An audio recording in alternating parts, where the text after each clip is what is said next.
Good evening, all. This is your boy, East Coast Trev, and Steven. Yes, I said East Coast Trev. I'm back to that guy. Yeah, see, so that's funny you said that, and I actually was going to point it out, but you let off with that. And both of us actually went through and rearranged our handles. Correct. So you got... Hold on. Explain to me, what did you do to yours? So I got sick and tired of the generic Instagram bullshit because people were going, oh, well, we can't really find you just looking for Stephen Clark. So I kicked it over to Outdoor Drive S. Clark just to try to simplify things. Oh, okay. I like it. I found it kind of funny because I went to tag you and was like, oh, he switched back. Yeah. I just, what's funny is I was walking down the dock this morning going shark fishing, and I was just like, you know what? Fuck this. I said, I am East Coast Trev. That's who I am. Fucking right. I've always been East Coast Trev. I always will be East Coast Trev. I had originated as CT Trev, and CT Trev was something that had originated back when I had my forum. And I was like, you know what? Fuck this. And my whole dream was one day to have a forum was actually Northeast based. And then my idea was to have East Coast bow hunting.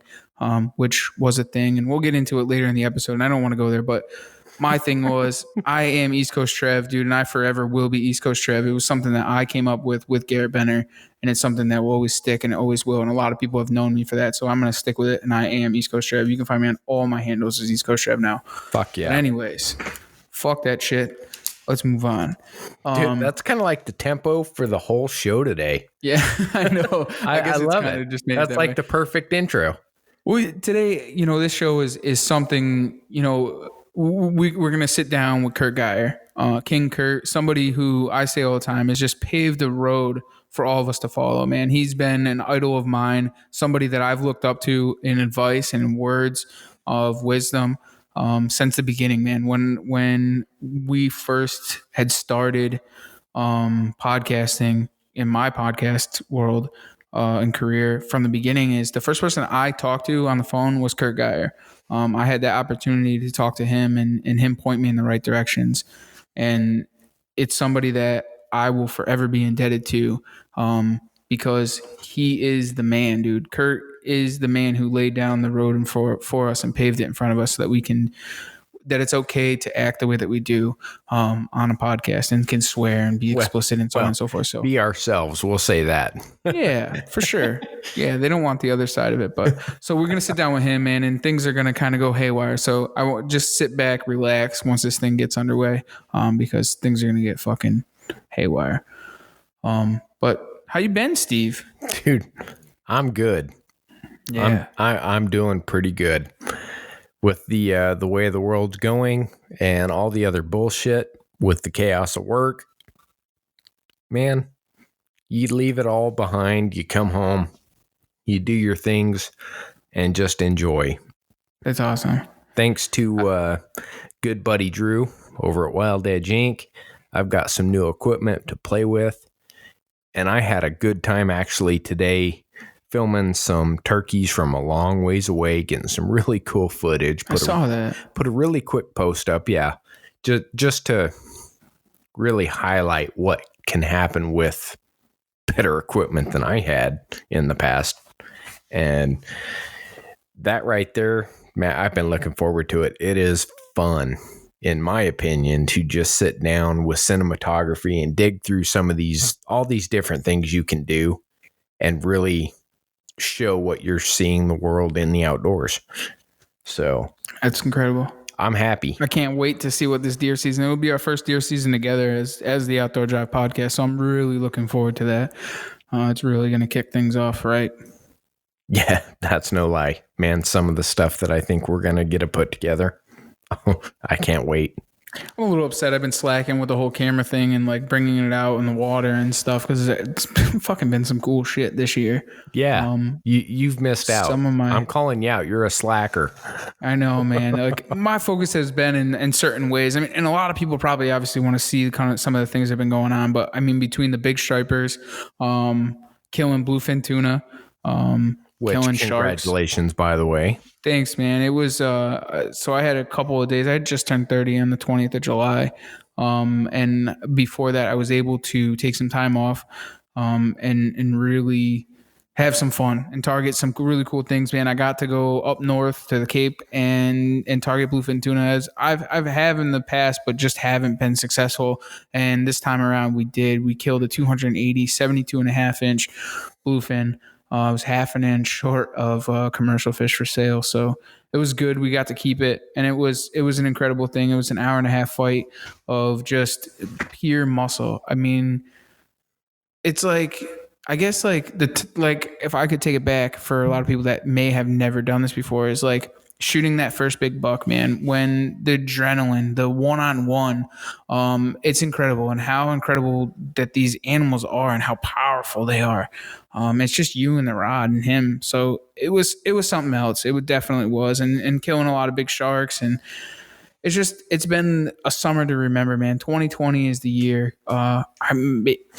I don't know. It's probably been one of the best years of my life. So I'm really excited to see what it comes to bring for all of us in the future. So, but if you guys want to see it, there is some videos and pictures up on all my social media, so you guys can check it out. But I didn't bring the GoPro to actually tear it down. This coming Friday or Saturday, I got a good friend coming up to fish with me, and I'm actually going to take him out fishing. He actually called me up and asked if I would bring him and his father, which I'm actually looking. Hold on one second. I know what you mean. Yeah, I'm looking forward to it and bringing him out fishing. I get to bring him to go catch big fucking giant stripers. So he's coming up from Pennsylvania. Kyle from Professional Rookie Outdoors. So I keep saying the same thing because I'm looking at my phone. So I'm sorry. Quit looking at your phone, Trev. I was looking at my phone. It's like we're on the old show. Quit looking at your phone. No, I wanted to make sure that I had said his name right for what he was on Instagram, Kyle Kaufman. So he's going to come up with his dad and striper fish with me this weekend. So I'm going to bring out the camera and hopefully we can get some good shots and stuff and put something together so everyone can kind of see it, because the big girls have shown up here. So nice. But looking forward to it. But yeah, excited. This episode kind of got me all twisted up too. That's probably why I'm lost for words also. So yeah, I think we kind of got everything out during the show that we really wanted to kick out. It's true. Period. Mm-hmm. I mean, it literally hit everything. It's been a long time coming to have Curt on, man, and I've just waited for the right time, man. I wanted to get all the kinks out. I wanted to, have everything where it needs to be before having Curt on. You know what I'm saying? Because obviously, like I said before, he's fucking King Curt. So you don't want to have him in the beginning when things could still malfunction and not be right, but you want to make sure that you have your flow and everything is good to be able to have, the fucking king on. Oh, definitely. So kind of just waited, but it was a long time overdue, and this episode is fucking one of my favorite. It's a long episode, but it's totally worth it. Oh yeah. I can't tell you a single point throughout this show that I wasn't either laughing in the mic or having to lean back away from the mic to laugh. I'd agree. Or just lost for words because you're like, You're just fucking great. It was. Hey, what's that noise? Oh, I know what that is. Sounds like today's news for the cruise.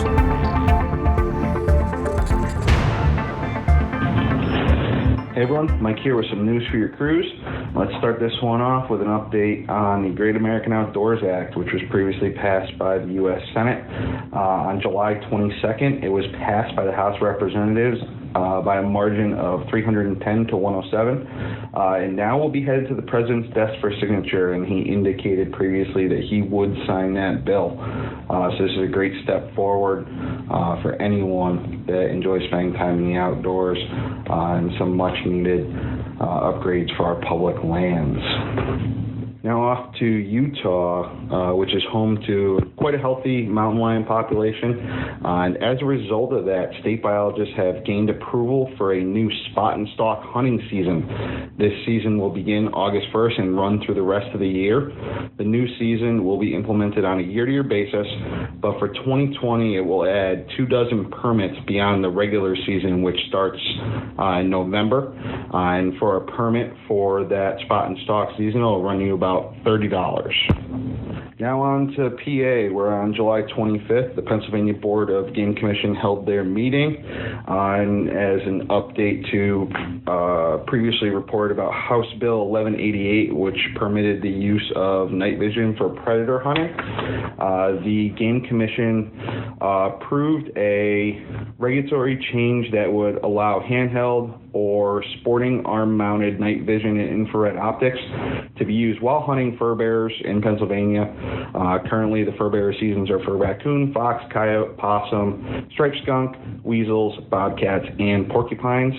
That change will not become effective unless the board casts a second vote at another meeting to adopt the change, and their next meeting is scheduled for September 25th and 26th.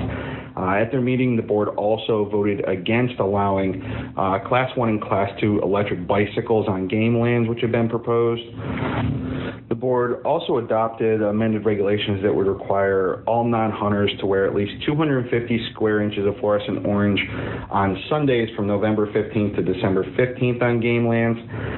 This is because of expanded Sunday hunting that has been previously approved in Pennsylvania. Previously, on Sundays, non-hunters were not required to wear the fluorescent orange, and were only required to wear it on Monday through Saturdays during the hunting season. During the meeting, the board also unanimously voted down a proposal that would have established a 24 caliber as the minimum caliber required for hunting deer and bear with centerfire rifles. But enough on the legal side of things. Let's turn our attention to some big fish reports. The first one coming from Maine, where 16-year-old Martin Scanlon and friend Griffin Buckwalter hauled in a 109-inch, 750-pound bluefin tuna. They did this about 40 miles off the coast using just a 24-foot skiff. The tuna towed the young men for about 10 miles during the 7-hour battle. After they were able to secure a tail rope on the monster tuna, they were having some difficulty and were actually assisted by a commercial boat to get the fish back to port. So awesome story for those young men, and congrats to Martin and Griffin on a great fish. So now off to West Virginia and the Ohio River for some bow fishing, where bow fisherman William Barr and Corey Craig were navigating through some shallow water near the Willow Island Locks and Dam when they spotted an enormous fish. Both men were able to sink an arrow into what turned out to be a massive 104.15-pound bighead carp. One of the arrows pulled out during the struggle, but they were able to land the 55-inch fish and started to wonder if they might have a state record. So the gentleman contacted the West Virginia Division of Natural Resources and unfortunately found out that the fish is considered invasive and therefore records are not recognized for them in the state. But the DNR biologist was nice enough to offer to look into what the Bowfishing World Record was for the species. And as it turns out, the Bowfishing Association of America does keep recognized records for the bighead carp. Barr and Craig's fish came in at nearly 6 pounds over the 98.4-pound world record. The association only allows one archer to be recognized, and Barr's name went on the application, and he is expecting confirmation of the record within the next couple weeks. Congrats to both men on a great fish. Unfortunately, this fish is causing some alarm because it's an invasive species, and one of this size, especially ending up this far up the river. The DNR in West Virginia is also monitoring the water body for Asian carp reports in the area and are urging any anglers who kill Asian carp to report them to the DNR as they try to control the spread of these species upstream as best they can. So now let's finish this one off on a positive note from right here in Connecticut, where COVID had put a halt to all hunter education in the state. But as of July 17th, our Department of Energy and Environmental Protection announced that the firearm safety courses will be resuming in August in a modified format. The students will need to complete all online prerequisites and sign up for a modified firearms field day event, which will be posted on the department's website. They also stated that the bow hunting courses will resume in the near future, but no dates have been given yet. Kind of unfortunate considering our bow hunting season starts here September 15th, but hopefully there will be confirmation on dates for that shortly. As always, if you have any news to share, please feel free to hit me up on social media, Mike Salter on Facebook or bearded_bowhunter21 on Instagram. And with that, enjoy the rest of your ride. Thanks, Mike. Once again, bro. Coming in clutch, right in time. Yeah, and I'm excited about that one. You know, there's some good stuff out of that. I mean, that's the bill he popped into. The Great American. It's just great news. That's really all I can say about it. Is thank you, Mr. Salter, for taking the time out of your day to hang out with us. Definitely. I mean, we're funded. Or I'm not going to say we're funded. I'm going to say the entire country is funded for some incredible new projects moving forward. And that even affects me at work. So some of this funding is going to restore some battlefield stuff. Some of this funding will refund or repair old dilapidated stuff that visitors to national parks where they go and camp will be now brought back to livable conditions. I mean, it's just the influence and effect that this bill is bringing is beyond most people's comprehension. So we'll see what it does. Speaking of funded, how about the people that we've partnered with? I think that's a really good point to touch on. And I know you got some things you really want to lay down. So why don't you go ahead and do your thing? All right. First off, I want to thank Bow Fishing Magazine. Nick Sampson over there at Bow Fishing Magazine. If you guys haven't checked them out, make sure you check them out. Bowfishingmagazine.com. Also, outonthelimb.com. Go and check them out. All of your mobile needs, sticks, from camera arms, you name it, they got it all custom. Even if a tree stand, you want it, he'll make it. Go and check him out. D&M Custom Arrows, dnmcustomarrows.com. Custom Arrows obviously speaks for itself. The Big Ginger, if you guys haven't heard it a couple episodes back, he left the best voicemail ever. That's why we I'm still kind of disappointed there ain't a new one. I know. He said if I don't have him on a podcast soon, he's gonna have to do another one. So I'm just not gonna have him on a podcast, and I'll just keep getting a million. That's almost a good trade. I like that thinking. I totally agree. I want to thank Mark at Nor'easter Game Calls. You can check him out at nor'eastergamecalls.com. Get your grunt tubes. If you guys haven't seen them, there's a video up on all social media platforms of our grunt tubes, the Evo series. Got some new things coming out. I was just talking to Mark the other day. Keep in check with this. And obviously you'll hear about it here too, but he makes some of the best custom calls, custom knives. Mab Knives is also his business. You can definitely go and check him out. WildEdgeInc.com, the leader in mobile hunting. Your steps, your perches, your aiders, your swaders, your naders, your ropes, your linesmen, you name it, you can get it. WildEdgeInc.com. Wicked and Twisted Bowstrings.com. Use promo code OutdoorDrive10 for your custom bowstrings. Get Jillified up there at Trader Jan's. Also, Broadside Camo, broadsidecamo.com. The picture realism of the camo for the aerial hunter. Use the promo code OutdoorDrive. He was actually just running a really big sale. And he also just came out with a new sweatshirt for the aerial hunter. More or less a saddle hunter, but also there is some other stuff for the aerial hunter also. But I'm really excited to use that stuff this season. Really looking forward to it. They say that it's like Gore-Tex on steroids, but go and check it out for yourself. Broadsidecamo.com. We also have some videos on our YouTube page for that. So thanks to the partners that work with us. We appreciate every single one of you. Definitely. Well done, Trev. Thanks, man, you've come a long ways from a couple years ago where it was always you forgot this. Oh, what's left? So Well done. Keep Well going done. back there. Yeah. Well, on this episode, there's kind of a tangent that keeps throwing that way. Pointing out that happens. the bullshit. It happens. And I'm kind of glad that it all can kind of come to light and that you guys are able to clear some of the air and some of the perspectives you guys had, as well as some of the other. I just pray that everyone has a 5-point harness because you're about to go on the drive of a lifetime. Just letting you all know that right now, right just here. so you know, after a quarter mile, the car is going to roll. So hang on. For sure. All right. Well, dude, I can't hold back. Let's jump into this ride. Nice shot.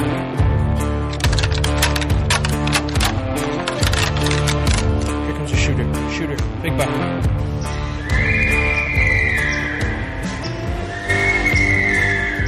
Stacked.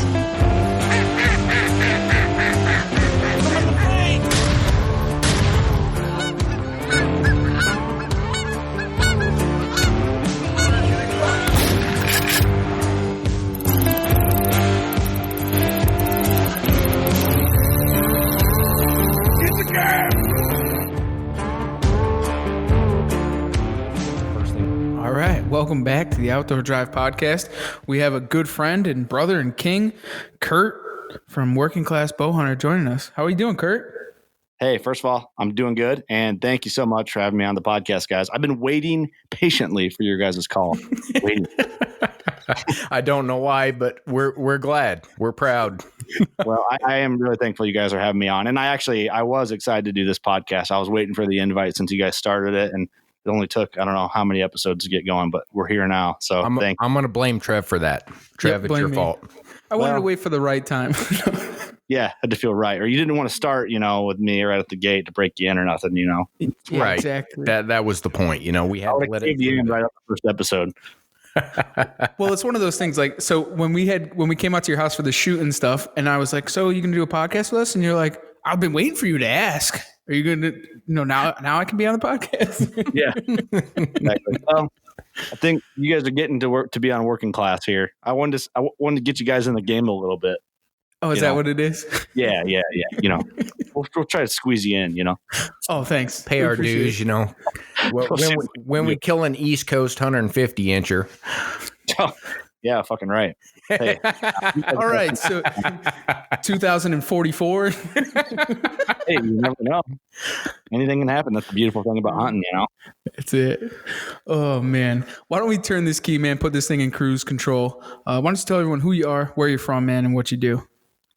I'm Curt Geier. I'm from Illinois, and I run and am a host on the Working Class Bowhunter Podcast. And that's the simple version of that. The simple version. That's a good way to put it. We were trying to hear like the county. No, just kidding. Well, we already know that. I can drop that. It's New Windsor, Illinois is where our studio and Working Class is based out of. So if you really need to know what part of Illinois, that's the part. Trev, what are you complaining about? Dude, he showed you where he's going to put a stand. No, I know.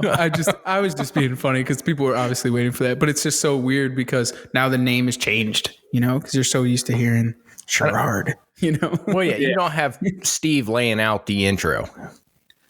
Well, yeah, that's the thing here. Yeah, on this. Steve is good at those. But yeah, I mean, we were in Sherrard, which is like 15 minutes north of where I'm at now.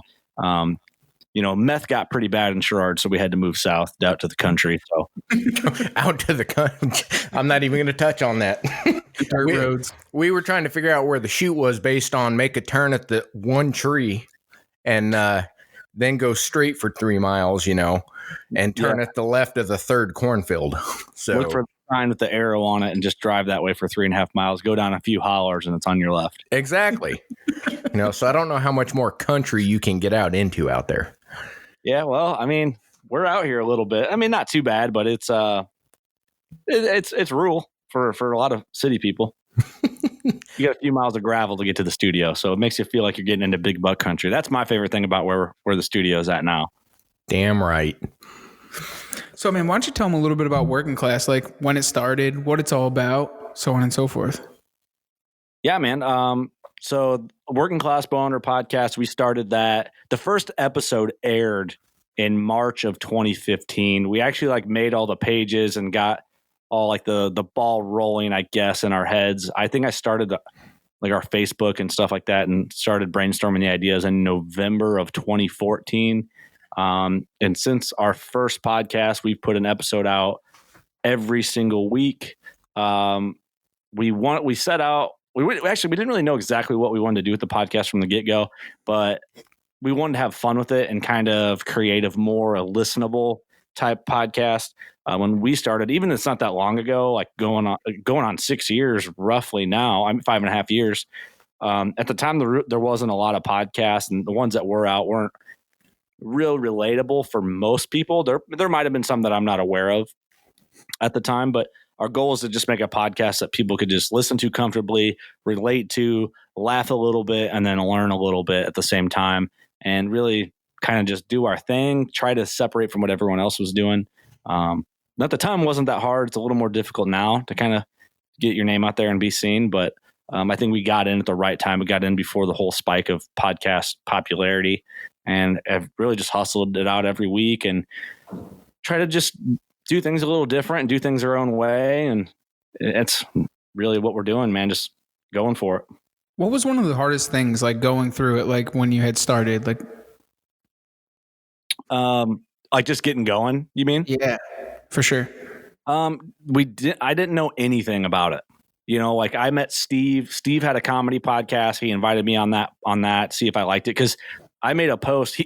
So it's kind of funny. I've told this on the Working Class Podcast before. And so I was on like a little internet film project at the time in like 2013, 2014.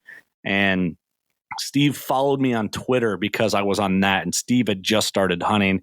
And I posted something like, hey, I'm going to start a bow hunting podcast, I think. And I don't know.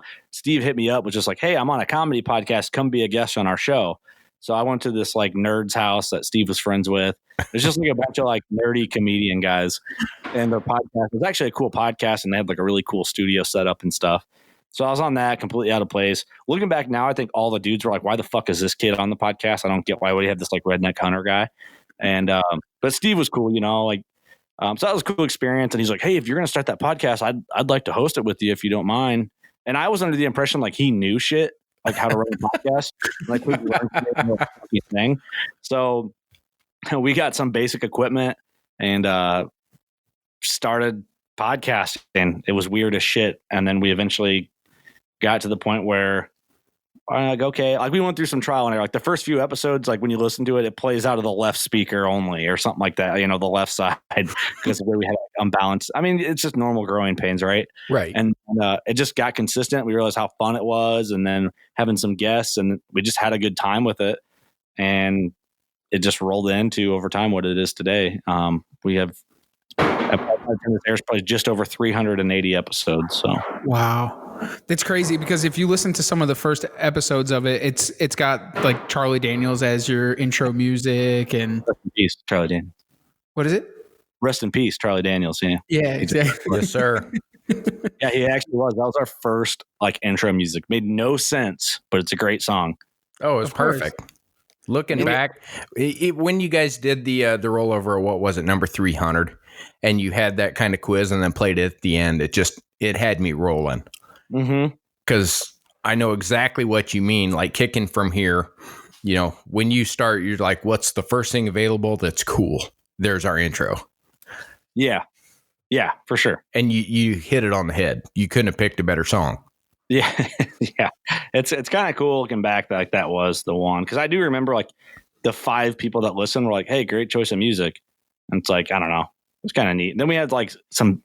After that, we had the band The Devil Makes 3, a really good string band. Oh, if you're yeah. not familiar with them, check them out. But love that band, and we had them for some intros, and then we did it the right way and kind of got our own mix up of an intro, and it evolved over time into what it is now. And I like what it is now. It'll probably stay that way. I thought about making like several variations of it, but keeping the same intro, but different like.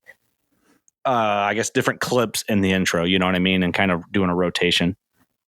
Oh, That's I feel you. badass. Yeah, we're in that same stage right now. We're not going to put too much out there about what's going on, but we're in a very similar stage. Yeah, I mean, it's growth with anything, you know. It just takes time to like realize what you want to do, or as you go along, you come up with different ideas and brainstorm different directions, and you just, I don't know, it's hard. Sometimes you don't know where it's going to go or how it's going to end up, but you just kind of let it shift and do its thing, and you kind of steer it how you can and ride out the boat, I guess, through the waves as it's going.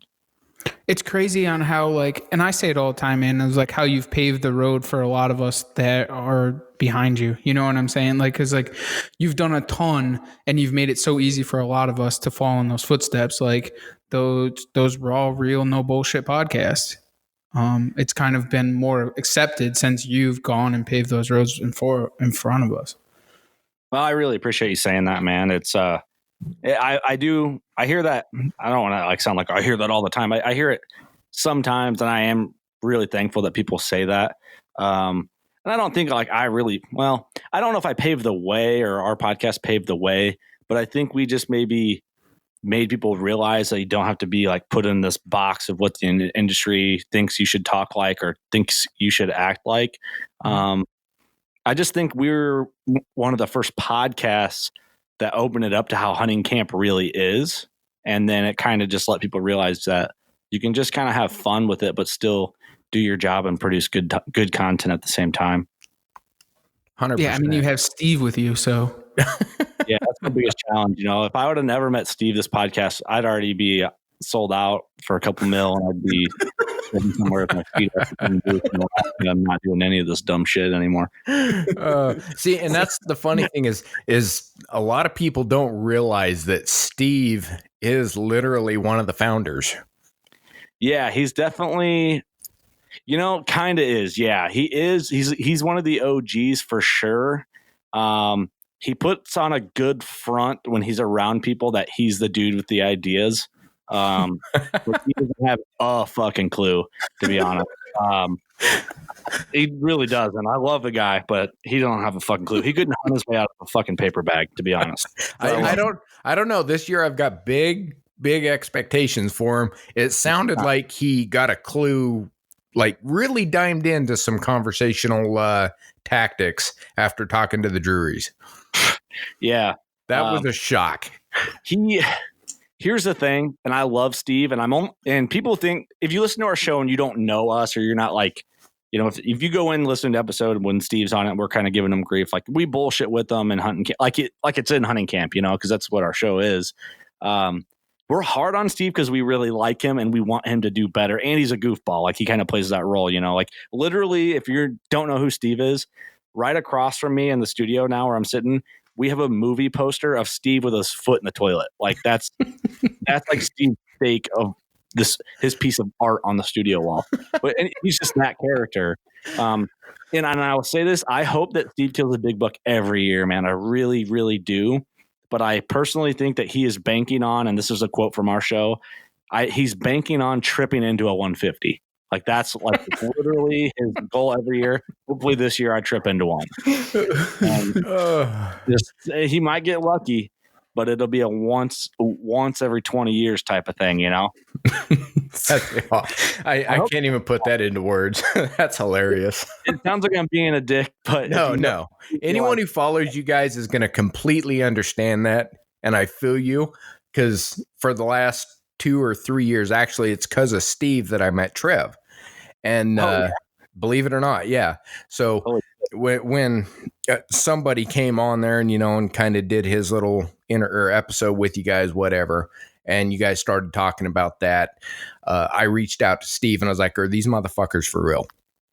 And he's like, yeah, man, they're good people, blah, blah, blah. Well, we'll get to that down the road. But that's actually what caught me up with Trev. We got talking. We met up in PA, hung out, talked some shit, and that's led to this. So we can ultimately put our roots back to y'all. Wow, that's cool, man. That's awesome. It's kind of neat how that worked out, The power of the podcast, man, is one of the it's one of the craziest things. I mean, obviously you've seen it on a whole different level than a lot of us have, but like meeting different people and going different places and just some of the greatest friends that I have are because of podcasting. Yeah. and the people that you meet. I mean, fuck, we drive what 1,700 miles to come hang out with you guys. I mean, That's what it feels like. I'm so thankful every time you do it, and I felt guilty when you guys left. I was like, man, I should have had them on a podcast in studio while they were here, but it's a busy fucking weekend to do that. But oh yeah, dude, we're not there for that, man. We're there to hang out with the boys.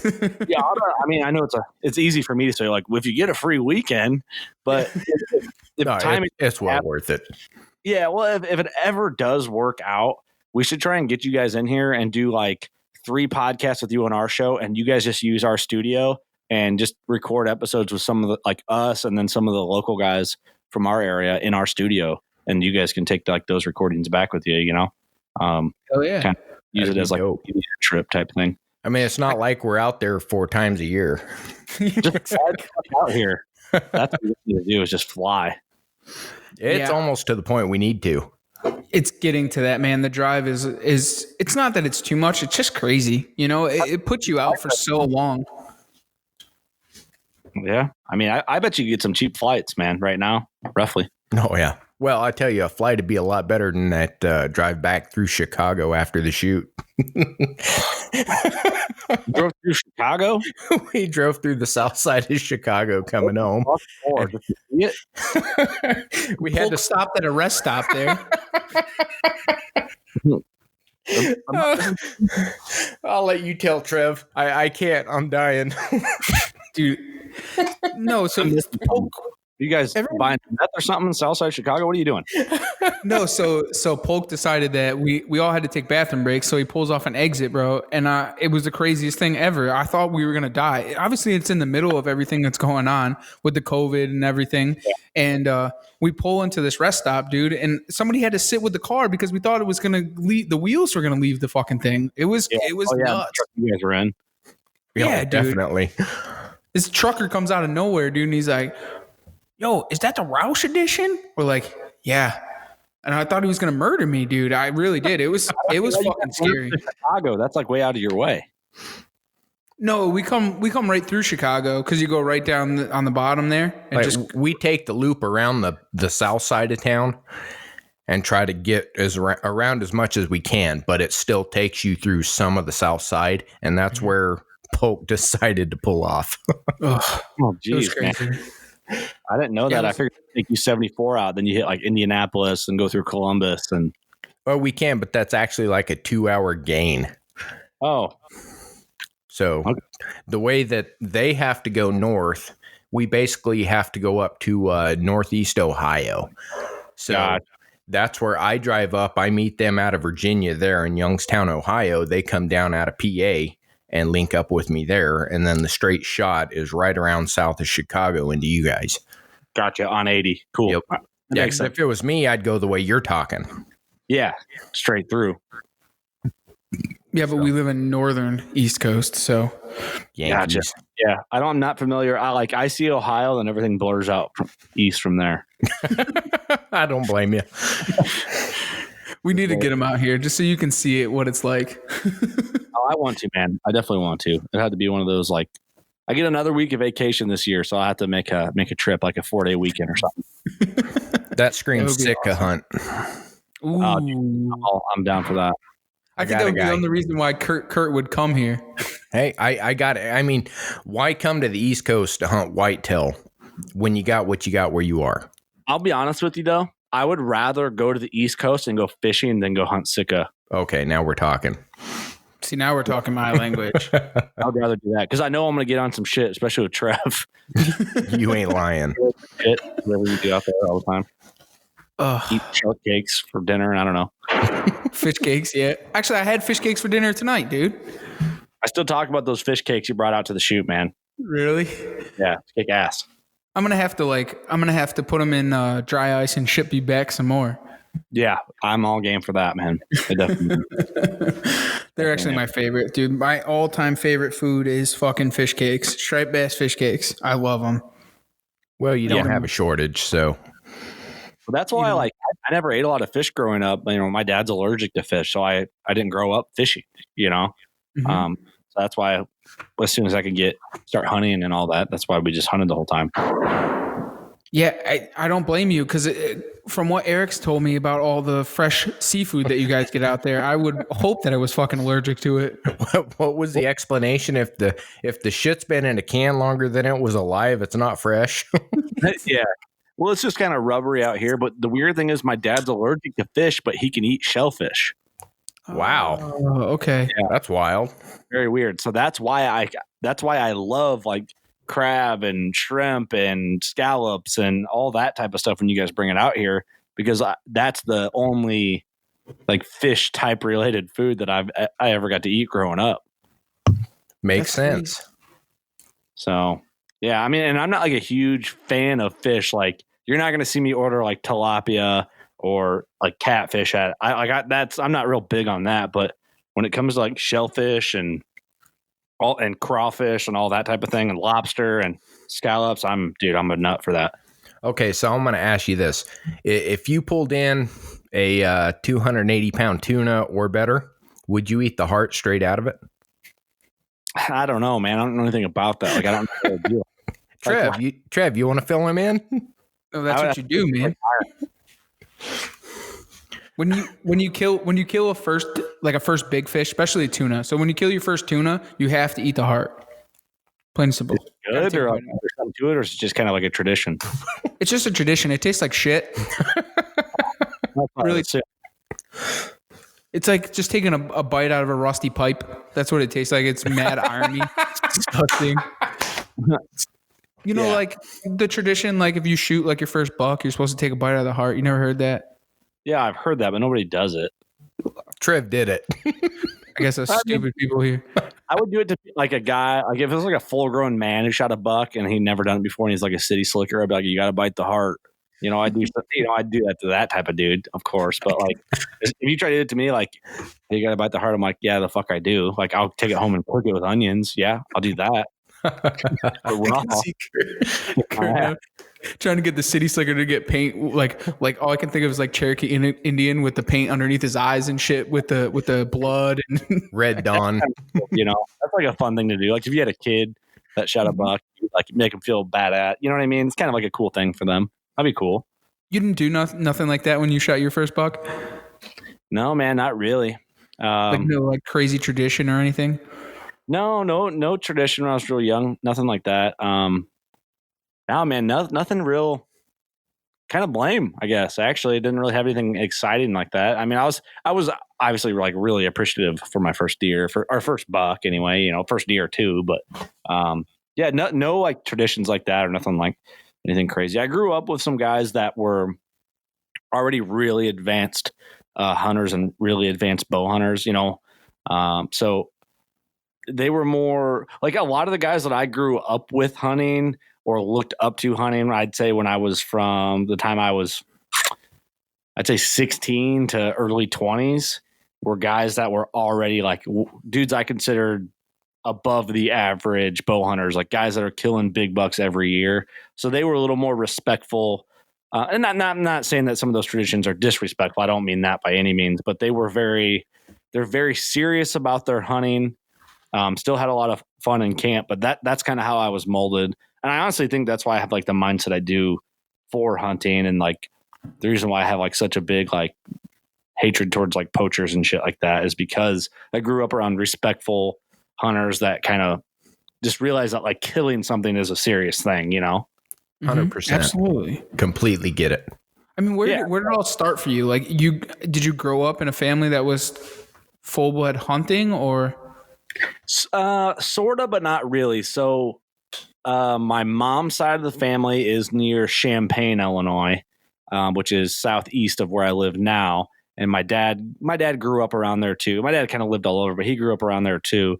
But my uncle and my grandpa, my uncle hunted deer a lot. And so I was always around like deer heads and stuff. And then my grandpa and my dad, they hunted like, you know, like pheasants and small game.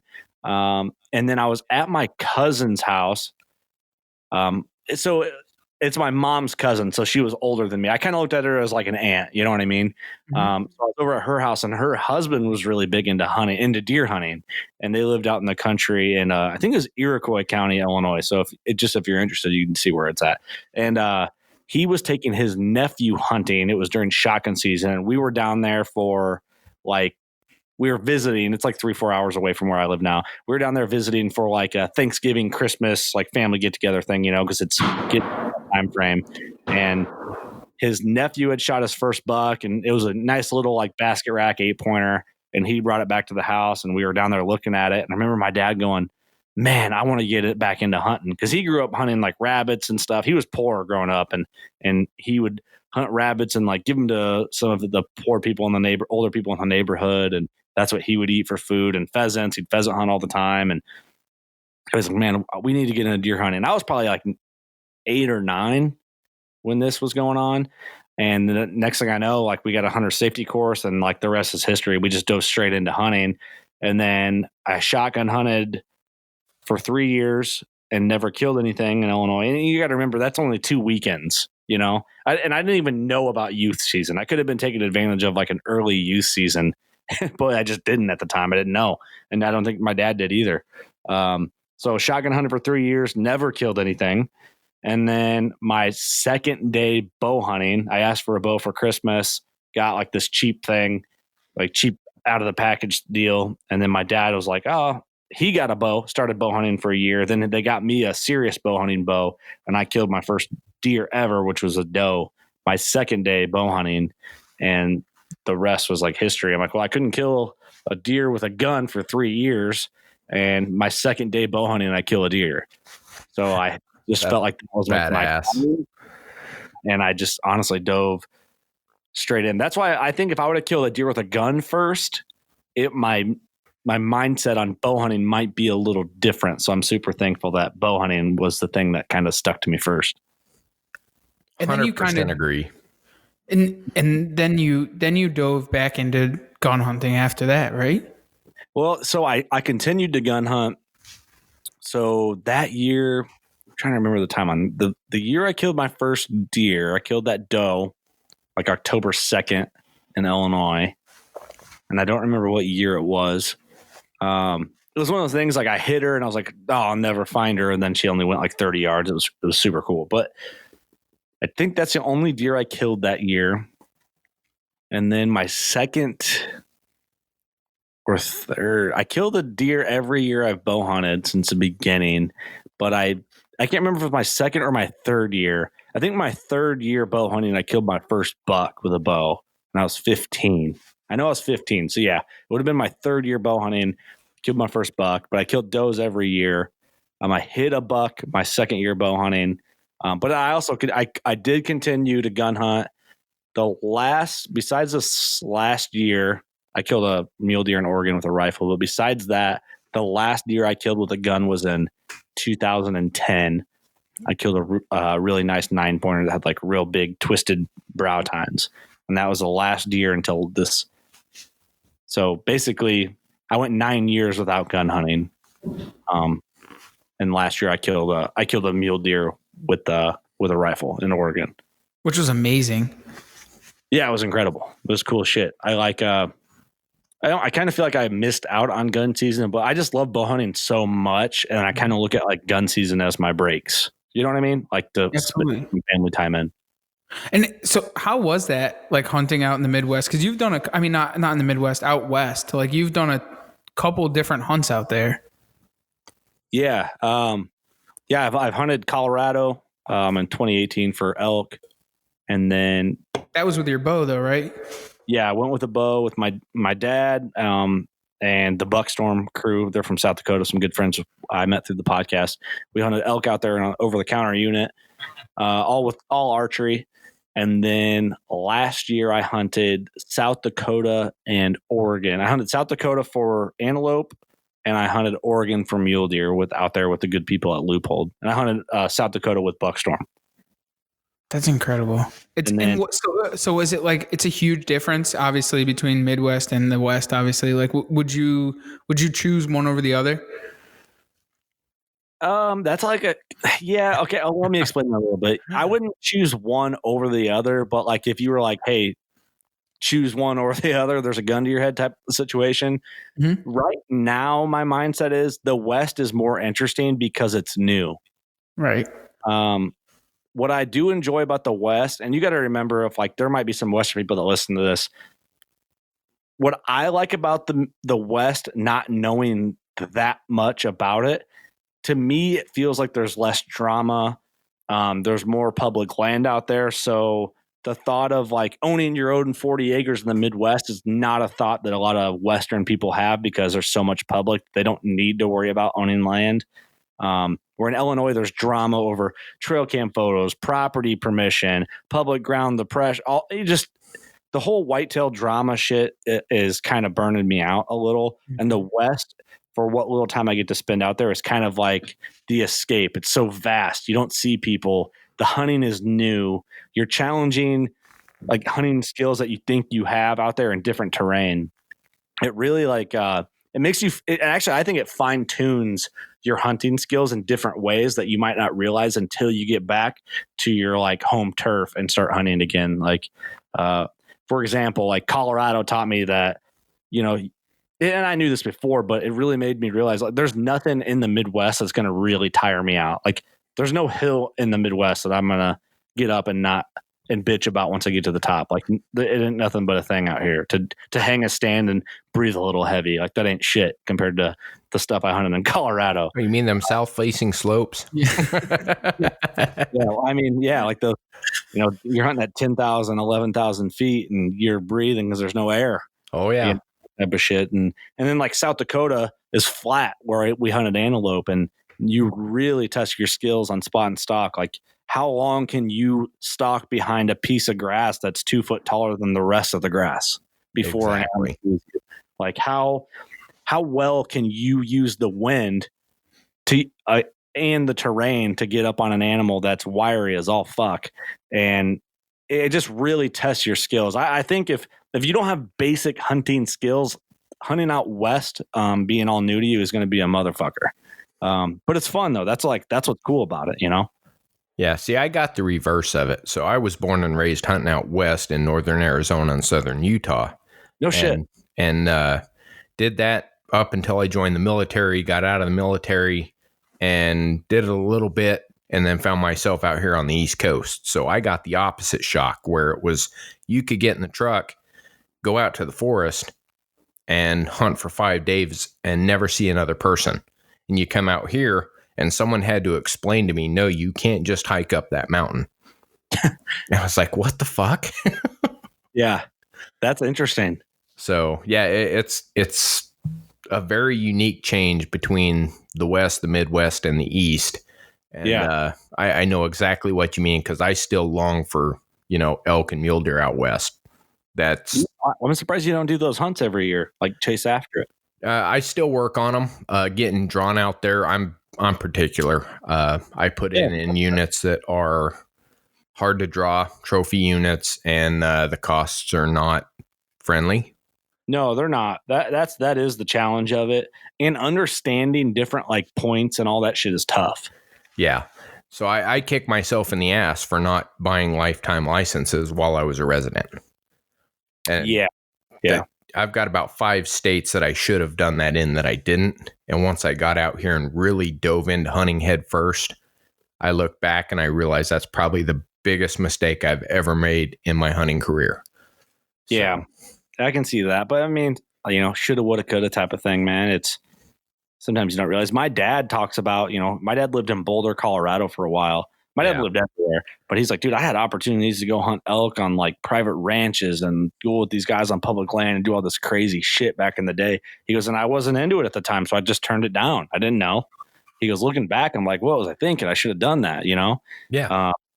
But, I heard Trey, our guide in Wyoming, because we did a bear hunt this last spring out there. It's like, well, actually, we got another we have one more bear camp podcast coming up, like finishing up with like Austin Chandler. He's a good buddy. He's a frequent guest on the show. He's going to talk about his experience. We got Danny Green, a listener that went on that hunt with us, his experience. Clint Casper is going to talk on it. Anyway, Chandler found himself in a situation, without giving away any details, he's like kind of him hauling around and kind of kicking his own ass. And our guide Trey goes, well, if grandpa, or what do you say? If grandma had balls, she'd be grandpa. It's like, exactly. Yep. 100%. So I did want to touch on that. I know you had some very fun experiences with some of the different livestock you got to use on the mountaintop. I was just gonna go there. And I know you've got the opportunity to have a few shows and go over that. My question for you is, did you get saddle sore? No, I didn't. I didn't ride horses enough out there. Like we did a lot of I wasn't on them enough. Like I got lucky and I tagged out my first night hunting bears out there in the mountains. And no, I didn't ride them near enough to have that experience, but everybody else in camp that like hunted out to the end did have that for sure. I had to ask when you guys started talking about it. I went, man, if they're pumping around in the mountains and they haven't been riding, they're going to be hurting. Oh yeah, no, I didn't have it really. I didn't have it at all, but the other guys definitely did. Riding horses is like a new experience, and riding horses up steep shit is an even crazier experience. Oh yeah. It's weird. Like in the Midwest, not a fan of horses. Like I see people have them and they just stand in pastures. I'm like, what's the point? But out there, like they use those horses daily. Like it's part of the gig. And that is cool to me. Like I can have a different respect for the animals out there. It's like there's a use for them here. They're not just like here in the Midwest. Most times they're an expense. Yes. You know, I feel like it's rare you see people ride them and like utilize horses and actually like spend time with their animal. Out there, it's like that's their sidekick is those horses, you know. And we packed all my bear meat out on a mule, and it was insane, man. And it was also insane how, I mean, I don't blame horses. They get sketchy around a dead bear. I mean, it's a predator. Yeah. Really? You have no idea, Trev. They get sketchy. What they just start freaking out when they see it? I can tell a couple stories if you guys want. Yeah. Yeah. Dive in. So there are two stories. So, all right, the night I shot my bear, this was my first night hunting. First time I shot the second bear I've ever seen in my life. So I shoot him at it was 8:15. I can't remember. I got it on video. We'll end up posting the video soon. But it stays lighter longer there out west, especially in the mountains at the time. And this is like end of May when we were there. And I shoot my bear at like 8:15. And he goes and rolls over and dies. I see him crash. And then another bear came back and fed on the bait until dark. And I waited for that bear to leave. Well, I send an inReach message. An inReach, for people who don't know, it's a Garmin like GPS thing, but you can text through it through satellite because there's absolutely zero service there. So I bought that inReach before the trip so I could just text my wife, make sure everything was cool. But our buddy Clint Casper, he has an inReach too, so we can text back and forth through that inReach, and it like Bluetooth through your phone. So I text him, I'm like, dude, I just shot a bear, and they're freaking out at the trailhead, which is like 2 miles away. So they ride the horse and the mule in, and basically the horses were starting to get sketchy because they could smell the bear. Well, anyway, my bear died back in there, so we were going to come back the next day, skin them out, quarter them, take photos, all that shit, the next morning. Kind of just similar, like if you killed a big buck, couldn't get them out that night, you come back in the morning. And then it was cold at night and shit, so it was all good. Tagged them up and everything. So I get back to camp, and another guy in camp, Ty Glenn, had shot a bear earlier, and he already had it skinned out. He shot it earlier on the night where he could get it skinned out, and he got it hung up on the bear pole where the hide was hanging on the pole. So I was back at camp having a celebratory bush light because we brought like 100 of them back into the mountains. Why not? And so Clint Casper and our buddy Devin come in on the horses. Clint's on the mule, Devin's on this big horse, and they come up and Ty's all excited about his bear. He's like, come look at this bear, come look at this bear. And they're like, hey, let us tie these horses up. And he's like, no, just come look at the bear, come look at the bear. So they ride their horses up, like right up to the bear pole. And the horses, like they can smell that bear, so they're acting sketchy. It's a predator, it's a killer. Yep. And they're getting weird. And Ty is friends with Devin, and we're all good buddies. It's hunting camp. We're kind of being dumb. And for the record, we're out here being dumb because we're all buddies with Trey, the guide. So Trey's not around. Like, he's not there to babysit us like he should have been. So all this is our own dumbass fault. And I'm standing there kind of just like drinking my beer, laughing at all of them, like being goofballs. Well, the horses are being sketchy, and Ty is messing with Devin, and he goes, "Come on, buckaroo," slap his horse on the ass when it's already sketched out by this bear. Oh, shit. And so that wasn't the problem. The horse was fine. But Devin's like, okay, riot control, steers his horse into Ty to try and like run him over with the horse, kind of as a joke. It's all we're all kidding around. We're all laughing, going, "Oh shit," like, oh man, goofing off like idiots, of course. Well, that happens. Clint's on this mule. His mule freaks the fuck out, takes off full sprint after me because I'm just in the way. And I'm running with this mule behind me, and I dive off into the woods, and this mule's full sprint towards the tents, and Clint's on it.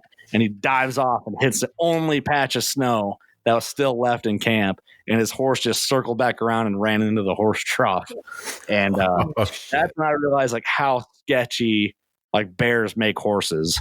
So, and we were the first camp of the year too. So they hadn't been around them all year, you know? Right. That's so crazy. Yeah. I was like, oh shit. So did you end up telling Ty, what's his name about it? Oh yeah. They weren't too thrilled with us. I mean, they were like mad at us, right? But they're just like, "You guys are dumb. Like, what did you think was going to happen?" Like we all laughed about it. It was pretty funny. But when we packed my bear out the next morning, we put all of the bear meat on that mule, and I carried the hide out because they were just acting too sketchy about the hide and the head. So I packed that out, and it was cool, man. It was kind of like an interesting thing. And I'm like, oh, of course they're sketched out by bears. Like, why would they not be? Absolutely. That's just so nuts. I never would even have thought that. And especially being tools, like you're saying, and being used every single day and around all those things. Like, why would they ever be sketchy about it? But it can actually some horses are not sketched out by it. Like I was kind of asking, like, oh, well, what do they like? It's like, some horses don't give a shit. Like, it's just whatever. But a well-trained quarter horse that's been around it and is familiar, they're not going to panic because they know, okay, the difference between a live bear, a dead bear, or this is my usual routine, and it doesn't really screw them up. But there are those horses get very what's the word I'm looking for? Skittish. Yeah, so you get skittish, but you also got the defensive. You know, they go into survival mode because they can't see it, but they can smell it. Yeah, for sure. And then there was some of the guides there. Like Devin was he could ride a horse around and he helped us get the horse off the mountain and stuff, but he was like fairly new. And you ask the other guys, are just like, I'm like, what do you do with that? Like that horse won't let you put the bear on. He goes, you just put it on it. Like it'll be fine. Like it'll just get used to it. Like, and it's, you know what I mean? It's just different guys handle them different. Right. I just thought it was funny. It's like, you just, why not throw it on the horse? He'll be fine. Like he'll be all right. He'll settle down. I'm like, oh, okay. Confidence in knowing, I guess. You just have a little more experience than the next guy. So to them, it's just like, it's like a dog. You know what I'm saying? And it's like we would with like a dog. Oh, yeah, it doesn't really like firecrackers, but if you light off enough around them, they'll get used to it, right? And then they're the same with their horses. Like, just put the fucking bear on them. They'll be fine. They'll figure it out, you know? Yeah. I mean, we used to gun train our horses back on the ranch, and we'd get to the point where you could shoot pretty much anything while sitting in the saddle off of the horse.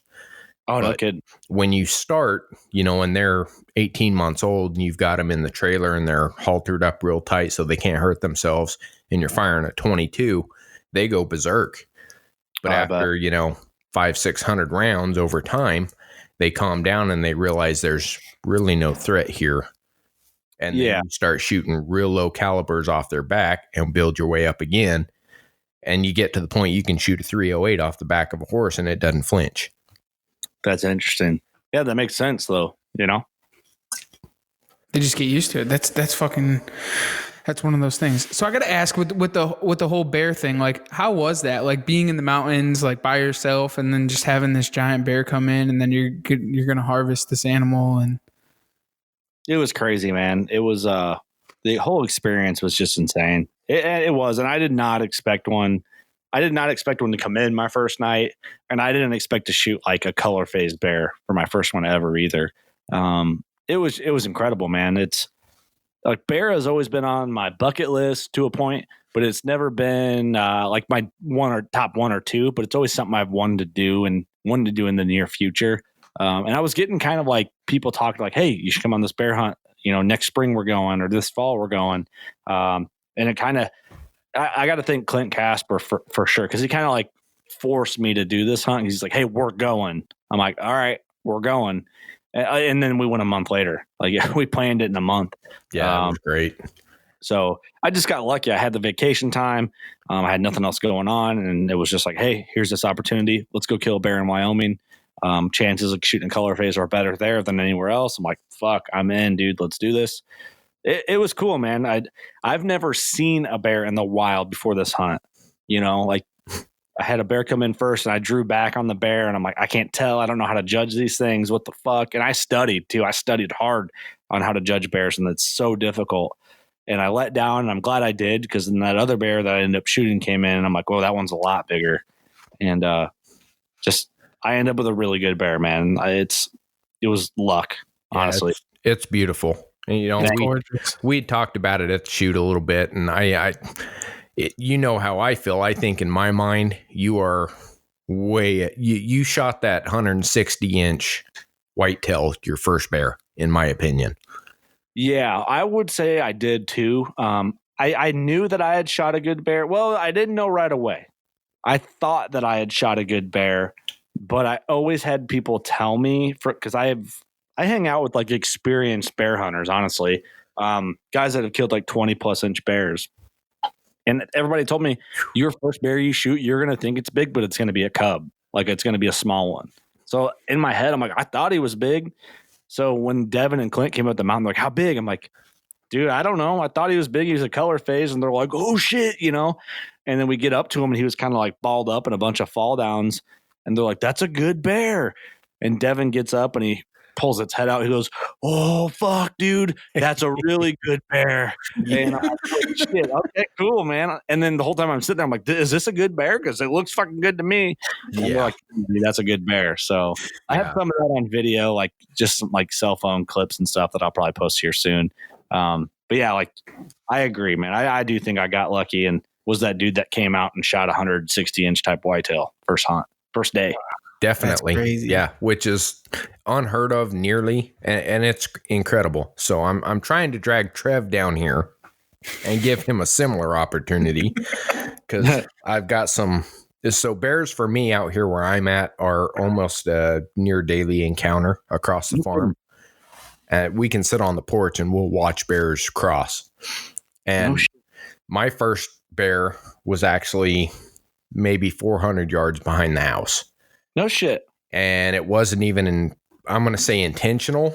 I was actually chasing a 12-point buck, a big mountain buck for the East Coast. It is one of those unheard ofs. He probably would have been in the high 140s, and the buck was coming in, and he spooked, turned around, hauled ass.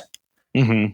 And I had a bear come in, and I went, well, shit, that makes sense. Well, the bear left, and the 12-point starts coming back in. Oh, shit. And then it hauls ass again, and the bear comes back in. I was like, you son of a bitch. And that bear bellied down right in front of me at 18 yards, and he sat there for 3 hours. And I said, if this thing stands up, I'm going to kill it. So he popped up, and I put an arrow through it. And I knew it was a good bear, mature bear. Didn't think it was a big bear. Well, I shot it, and it ran about maybe 40 yards or so before it dropped. But it was about an 80-foot drop in elevation in thick timber. Yeah. So finally let it finish, got down there, checked him out that night, and had no clue what I got myself into. Ended up getting him out the next morning with the truck and a winch, and had to cut a line to him because it's so damn thick out here in the east that you can't just put him on a sled and slide him through the trees. You got to cut the trees out of the way. Right. Got him back to the house, took him down to the check station, weighed him. He was 392. And with my non-official calipers, he was about 18 and a half inches. No kidding. And this was just sheerly out of, you screwed up my deer hunt and I got a tag. That's awesome, though. That's cool, man. So I ended up kind of in the same boat. Can non-residents can get bear tags there? Oh, yeah. Yeah. For a really good price too. Trev's going to come down open a weekend, and we got a little color phase that's running around here that we're going to see if we can't get Trev on. No kidding. That's awesome. So, fuck yeah, man. Well, that's like a different kind of bear. yes, big difference. Big difference. Well, I didn't know. So I shot mine on the mountain, so I never got like a live weight on them or anything like that. And they're so hard to judge, especially for just a whitetail guy. And I was asking, like, how heavy you think? And we lifted them up, and like 3 dudes lifted them up, and we're like 350 ish. Oh, easy. And then, and I don't know how big his skull is. I don't know. I'm hoping he's Pope and Young. He's at Beetle now. And Old Barn's like, hey, put a rush on it so we can get this guy his skull. You know, he's all excited. I had one guy.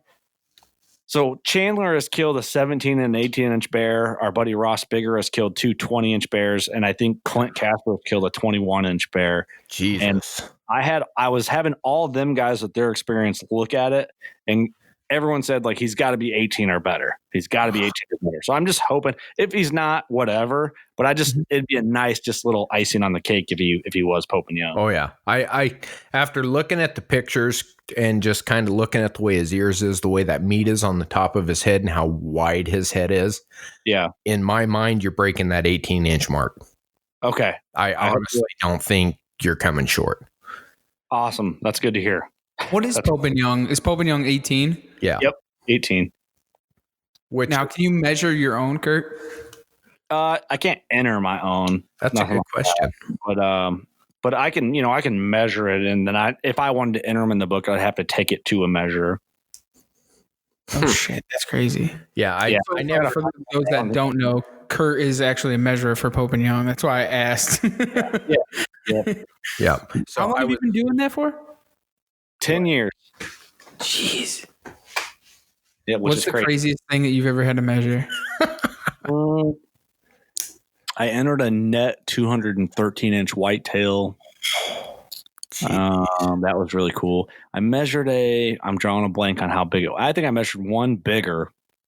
He was a city buck, and he was a big double dropper, like giant buck. I can't remember the score on that one. The 213 buck I remember because it was the biggest buck I'd measured at the time, and the 213 buck looked cooler than the other buck without the drops, but he just looked more impressive. Right. It was cool. If I was to be a Pope and Young measure, it would have to be in the Midwest, because obviously, like up here, you're not going to get that many, but like down there, you can. It's a whole different ball game of things. I don't get called that often. You'd be surprised. Well, especially now because of COVID and shit, right? Yeah. But either people just don't care. But I think a lot of it, if you want my honest opinion, I think a lot of it is that whitetail judginess that I was talking about earlier a little bit, like the Midwest versus the Western style thing. Like, there's so much like, that's my deer. Where do you hunt? I want to hunt there. That type of bullshit. And I think that there's a lot of people from wanting to get their deer measured because they have to like state where they shot it. Not exactly where they shot it, but like what town, what county, that type of shit. Yeah. Virginia, it's by county. Yeah. And then it's the same way here, but like they do ask like nearest town. Right.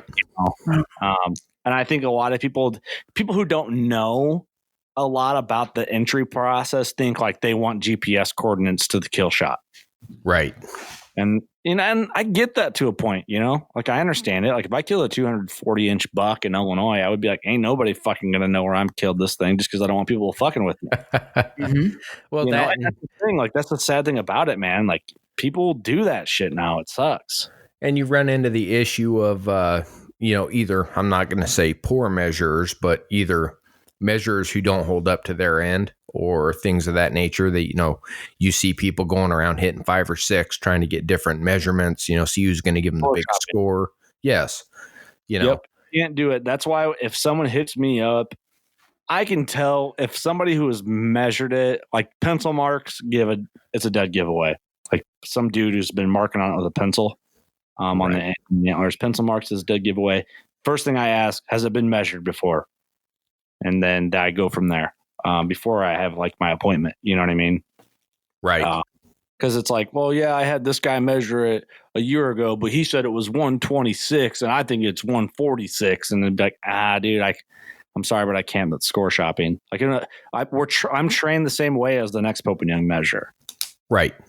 You know, like another Pope and Young measure is not going to measure a 146 to a 126. It's just he'd have to be fucking pass out drunk to do that. Know a few of those. Yeah. Speaking of, that's the only reason my bear never got officially scored. I sent it to a scorer and it was there for a year, and it never got scored within that year. So, well, a bear skull measurement is 2 goddamn measurements. I think I can enter that bear for you if you bring it out next time. Yeah, well, I was going to bring it down to the shoot, but I knew you guys were busy. But at the same time, I always just find it a funny fact that, you know, someone had their hands on it for a year and there was enough time for it to be handed off and have a professional whitening job done on it and returned and still never got measured.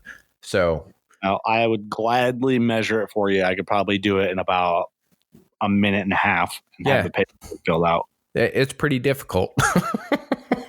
2 measurements, length and width to the nearest 16th of an inch. Yeah. Boom. That's crazy. So. It takes no time at all.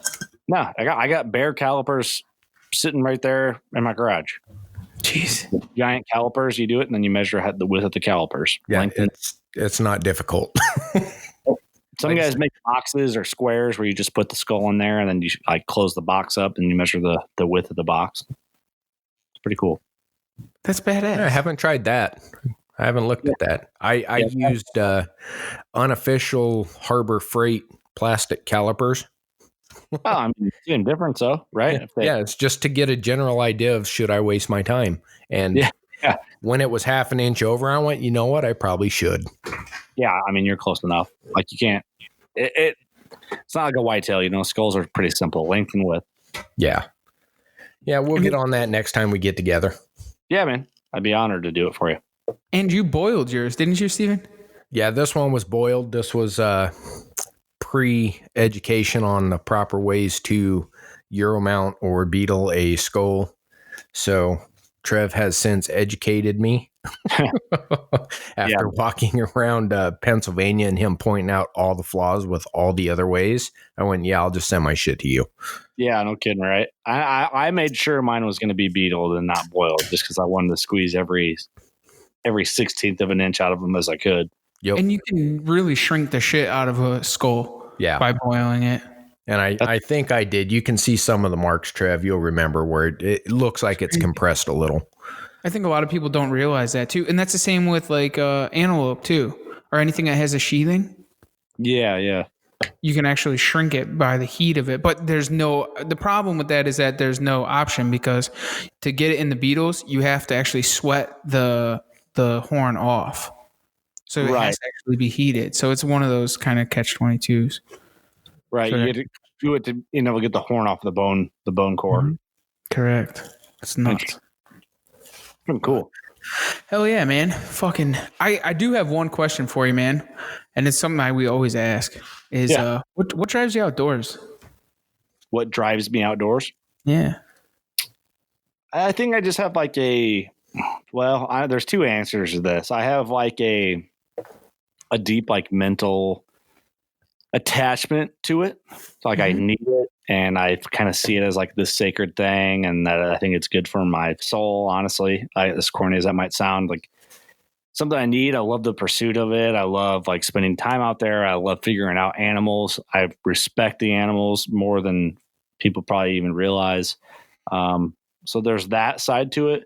And the other side to it is it keeps me out of trouble, man. I honestly think like because of hunting, it's kind of kept me on track. Like it helped me make good decisions. Cause like, I'm wild. I was a wild kid, man. From basically 16 to the time I was 23, I was a wild motherfucker.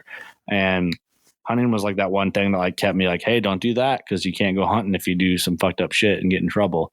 You know what I mean? And so there's 2 sides to that. Like it kind of kept me on track. It kept me out of trouble. It made me think twice about things.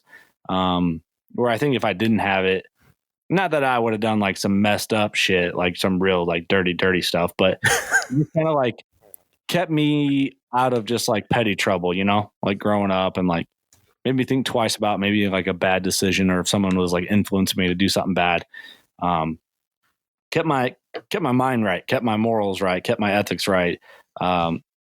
Made me have like ambition to like chase a goal, that type of thing. I'm all about it, man. I was the same exact way, being that troublemaker. Not really troublemaker, but you could have easily drifted off the wrong path, And Yeah, well, I it grew was up a street fight or whatever the fuck it was, Yeah, well, exactly. I grew up a BMX kid. I grew up a kid that grew up kickboxing and being just rowdy and all that. And if anybody knows anything about BMX kids, or at least the crew I rolled around with BMX, and we were rowdy and just always kind of getting into shit. And it was kind of like entertainment, Yeah, absolutely. Kept you interested. So I had to ask. So for as long as I've listened, as long as I've known you, nobody has ever pointed out what was your bike brand. Oh yeah, cool. So I had a couple. Redline was like what I started with, of course. Racer.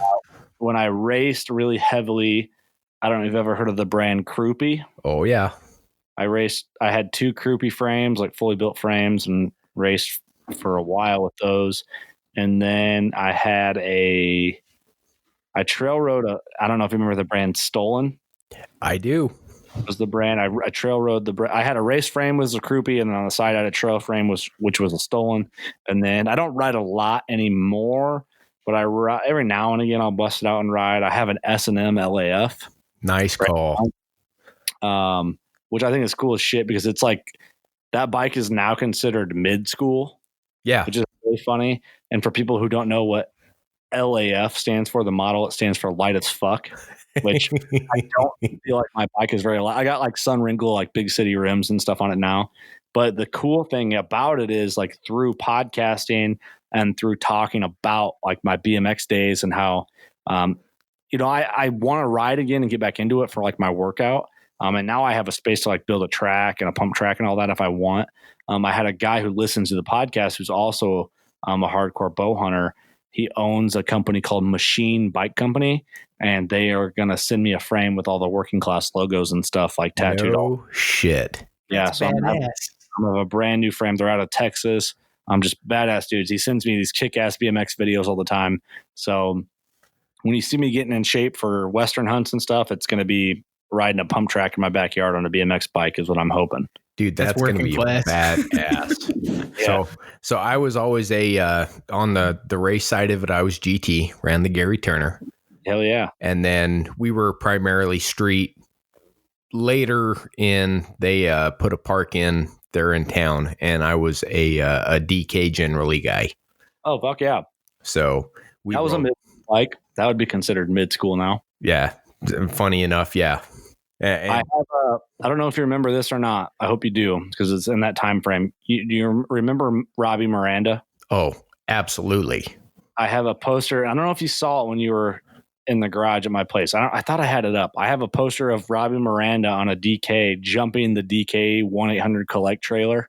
They set up these big jumps on each end of the trailer, and they had a dirt bike pull him, and he jumped it, and it was a yeah, at the time I remember that because it was in BMX magazine. Yeah, and it was in, I don't know if you remember the video DK Intuition. Yep. That's my favorite BMX video of all time. Oh yeah, hands down. I don't even know if you can find it anymore, but if you're into BMX, look up DK Intuition. Super early 2000s, but like my favorite video ever. But they showed him jumping it in that video, and it's like a snapshot where it shows like a time frame where it's like, I don't know, 10 photos blended into one of him like over that whole trailer. Yeah. And he did a BMX clinic at our local track, and no shit, posters, and signed that poster for me, and I have it hanging up in the garage. So no, I did notice. Trev had me too busy frying fish cakes, but I'll send you a picture of it. I'll send you after the podcast. That's badass, dude. I still have it, man. That hung in my room when I was just a hardcore BMX kid forever, and I busted it out of the box. I moved to my new place. I'm like, this is going up in the garage, man. It's just one of those cool things where, eventually I'm just going to be that old gnarly BMX dude, but I want to get back into riding, man. I just need the motivation. I don't hang out with a lot of people that ride anymore. So it's kind of all on me. So when these guys said, hey, we're coming out with a new frame, we want to send you a frame and send me your logo. We'll put it on the head tube. And I'm like, well, looks like I'm going to have to borrow my buddy Ross's skid steer and build a track behind my shed out there. And dude, I can't freaking wait. That's Yeah. so badass. I used to shred. See if I can get it back. So when we were kids, man, we used to have a dirt track in between the two neighborhoods on the lake that I live on. My parents were at, and that's where we grew up. Was hanging around there, man. I had a Specialized Fat Boy, man, and that's all we did every single day. Was just fucking ride and on these dirt jumps and these. It was literally this person's backyard, and there'd be like 15 of us there. We used to call it the Whoopie, and we'd go there and just ride fucking every single day. Awesome, man. That's how we all started, but it's not like that no more, man. The kids just aren't into that kind of stuff, you know? Hell no, there ain't a phone attached to it. There's no buttons to push. Yeah, I always thought, like, talk to my other buddies that grew up. I'm like, yeah, man, do you feel like kids ride like we used to ride? But I feel like some of the kids they do see are super gnarly and really, really good. But I feel like the vast majority is like they're just like playing video games. But I don't know. I don't want to like hate on the generation below us. But I imagine there's some really gnarly BMX riders. There are some badass dudes. So I'm about 2.5 hours south of Pastrana Land in Maryland. Oh yeah, and it's not. What's the word I'm looking for? It's not uncommon that I will actually see them running their rigs through here, running to go off and do their shoots and shows and shit like that. And the dudes that come through here, if you ever catch some of their stuff, some of the Nitro Circus stuff, I mean, it's like, you know, you see these 17-year-olds and it's like, man, if I could have rode at that level at that age, I wouldn't be here.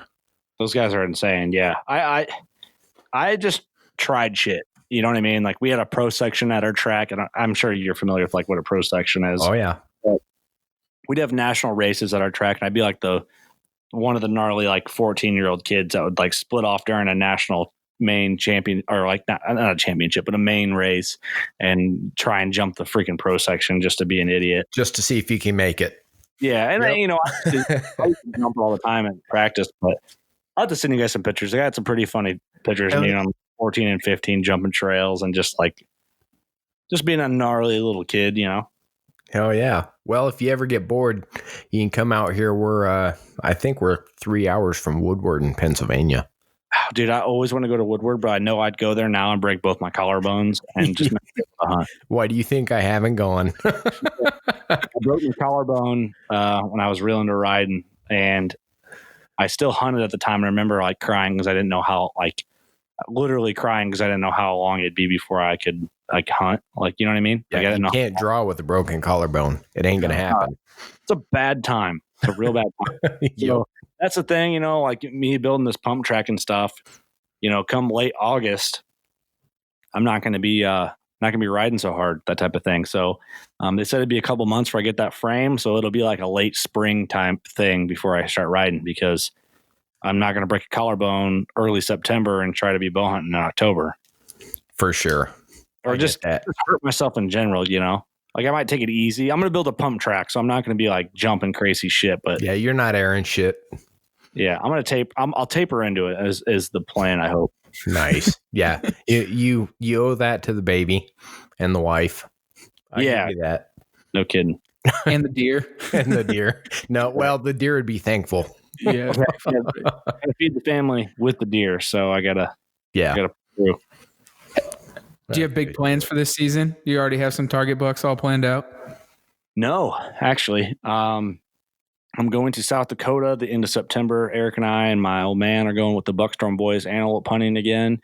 But no, as far as like big bucks, I live in Illinois. I don't get to run supplemental feed, and I killed both my target bucks last year on that property, and really don't have anything right now, honestly. Just to be straight up, I know the answer would be like, yeah, I got a couple I'm looking at, but that, you know, I'm not going to bullshit. I don't. But you know, I'm not scared to admit that, because that's part of the thing about being a bow hunter. It's, you know, you got to have some adaptability. Nothing's guaranteed. So you just figure it out. One will show up, and that's when you got to make your move. It's when you get tested.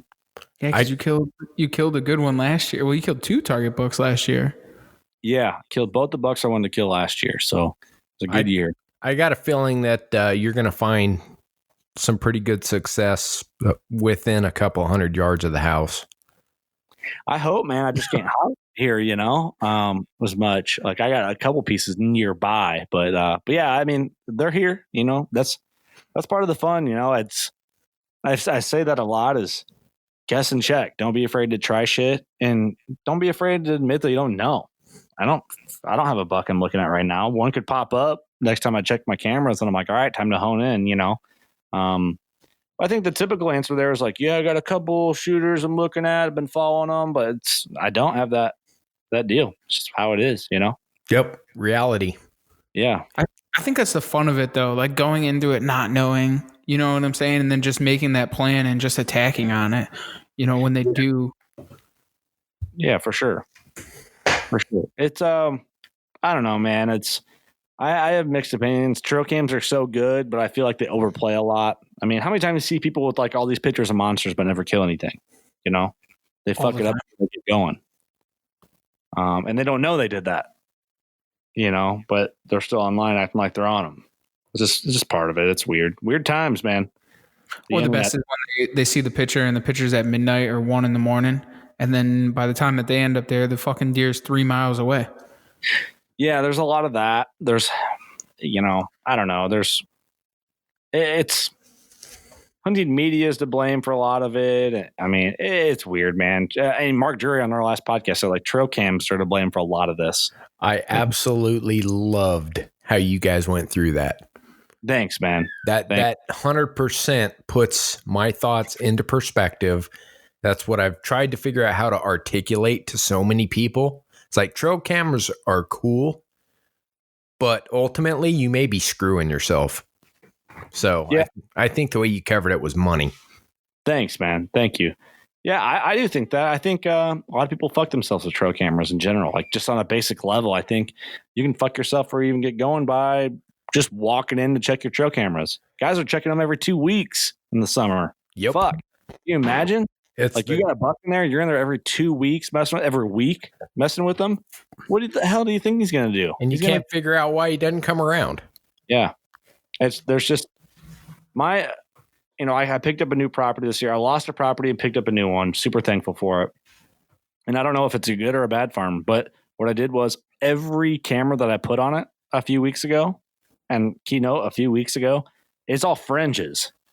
Like I'm not walking through the timber. Right. Like I'm on the edges. I'm checking them there, and then I'll work my way in. I'm not in a hurry. Hopefully it's a spot I can hunt for a few years, but then I'll work my way in. I'm not out there taking pictures of velvet bucks in places I hunt. I'll take pictures of velvet bucks that I can see from my road by my house, but I'm not going to go in there and fuck with my deer that I plan on hunting in the fall. That type of thing. Like I'm not an overly summer scouting type of guy. I'm with you, man. 100%. Well, they're going to move those patterns also. Yeah. So if you get keyed into that one pattern, then they might move and not be on that pattern also. That right there is, I want to say, is probably one of my biggest pet peeves. Is I love watching people get summer pictures of bucks. And they get so honed in. I'm going to get that buck. I got him figured out. Oh, this is, he's here at this time on this pressure, on this wind, on this moon. And then the fall comes around and they disappear and they can't figure out what happened. Yeah. Because they don't understand. They're going to change patterns. Yep. Yeah. I mean, everything changes. Fuck, especially once that velvet comes off, man. Yep. Game over. Once they become hard horned and the testosterone changes, it's a whole different ball game. I mean, you could kill that deer. I mean, for us, I don't know when the season opens for you, but a season for us here in Connecticut is September 15th. So if you get those summer pattern deer, like say on a cell camera or something, and those deer are consistently on that, we have an actual chance to shoot them until I would say probably somewhere around October 1st. And then they start to really change and they really change those patterns. And then October things totally go for it. What was that? October 1st is when our season opens. So okay. We had like a 15-day lead, but also then I don't though, because it's so hot. Right. Oh, I hate early September, early season sucks. This is so darn hot. Like you're in a pair of shorts. It's like miserable. I'm in Florida. Mm-hmm. Hey, I'm going to run and go to the bathroom and grab a beer real quick. Is that cool? Do you think, yeah, man? Absolutely. Do you think? We got you. What were we talking about? Good. It's always good. World's quickest piss break. I had to grab a beer, so it wasn't just a waste of time. Yeah, priorities. You need Right. those, especially in the podcast, because when it gets deep. I'm drinking Modelo. I'm out of my element a little bit. Why is that? It's Modelo. I normally drink Busch Light. I just bought it. I've never really drank it, so I was like, oh, I'll try that. It's got a cool gold label around it. We'll try it out. How bad was it? It's not bad, actually. I like Modelo. It's not a go-to. I'm drinking the darker one, like the lager. Yeah. I don't know. And it's all right. I mean, it's good. I've drank a pile of them, so I can't bitch. But yeah, it's not great. I don't go out of my way to get it, but if that's what's there and I want a Spanish beer, that's what I'll hit. I'm not mad at it. I'll say that. Fair enough. Could be worse. There's definitely worse beers out there. Oh yeah, Sure. Like Shabin. No. God damn. Getting interrupted by that. Sorry. I was just being. Oh, I had to. That's funny. Actually, never mind. Was it the beer that was bad or was it the representation that was bad? It was the representation for sure. Okay. For sure. The beer I didn't mind. No, the beer was good. I still have some in my fridge. I buy it all the time. Yeah, I thought it was good beer. I definitely did. We drank a metric shit ton of it.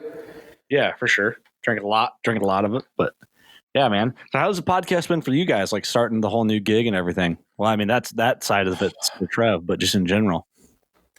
It's phenomenal, man. I absolutely love it. I think the avenue of as to like where the podcast is going and what the opportunities that have arose and just going down different avenues, having the full outdoors type thing and not just kind of pigeonholed into one, bow hunting type podcast. I think it's definitely been a great thing.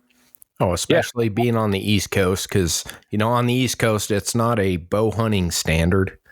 Most people here know about fishing, sea ducks, saltwater, freshwater, all the different variations, a little bit of upland birds.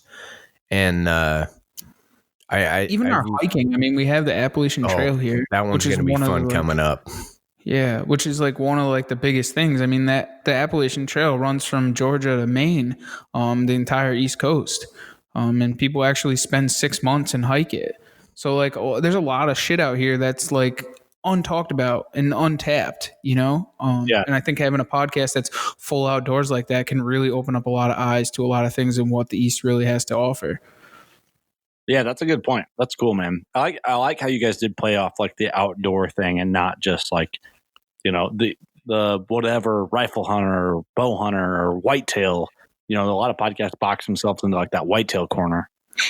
Well, our biggest thing was, come summertime, that off season, when everyone's out fishing, boating, camping, working, whatever, they're not really putting a lot of emphasis on what they're doing outdoors. There are a lot of things that happen during that time, and we wanted to really get some highlights on that, really point it out that the outdoors is a year-round thing.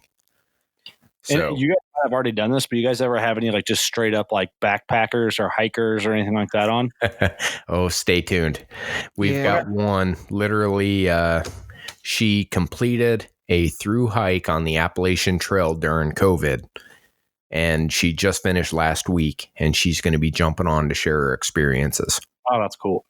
So very cool, man. I like it. I like the angle. Dead hardcore. And it's one of those things, like for me, like this time of year, my mind is in fishing. I mean, I'm not really thinking about hunting or anything like that. I mean, I am, but not to that level. Like my mind is killing big fish and chasing big fish.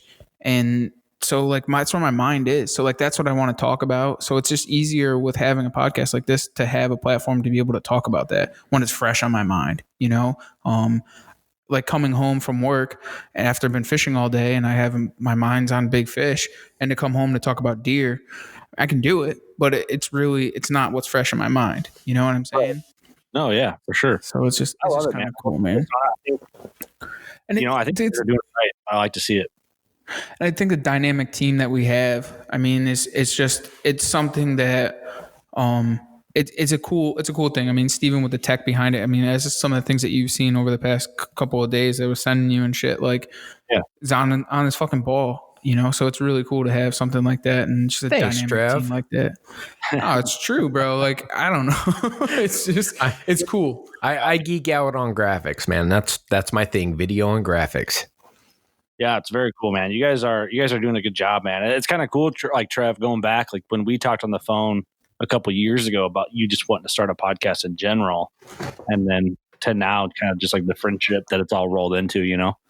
Absolutely, man. It's been something like it's been incredible, dude. I wouldn't drive that far to hang out with somebody I didn't like, you know. Right. No shit. That's funny, man. Which, by the way, again, thanks for having us in your backyard for sure, man. 2 rainy nights. Oh shit! Of course, yeah. It sucks that we had the rainy weather for the bow shoot, but that story will live in infamy.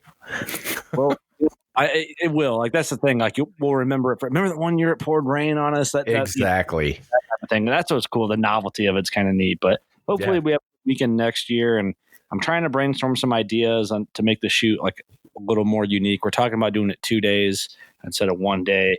But I don't know. We'll see, man. I got a little bit to figure out. Once the trade shows get through, we'll start mapping out some stuff pretty serious, but it doesn't hurt to start snowballing some ideas. But for sure.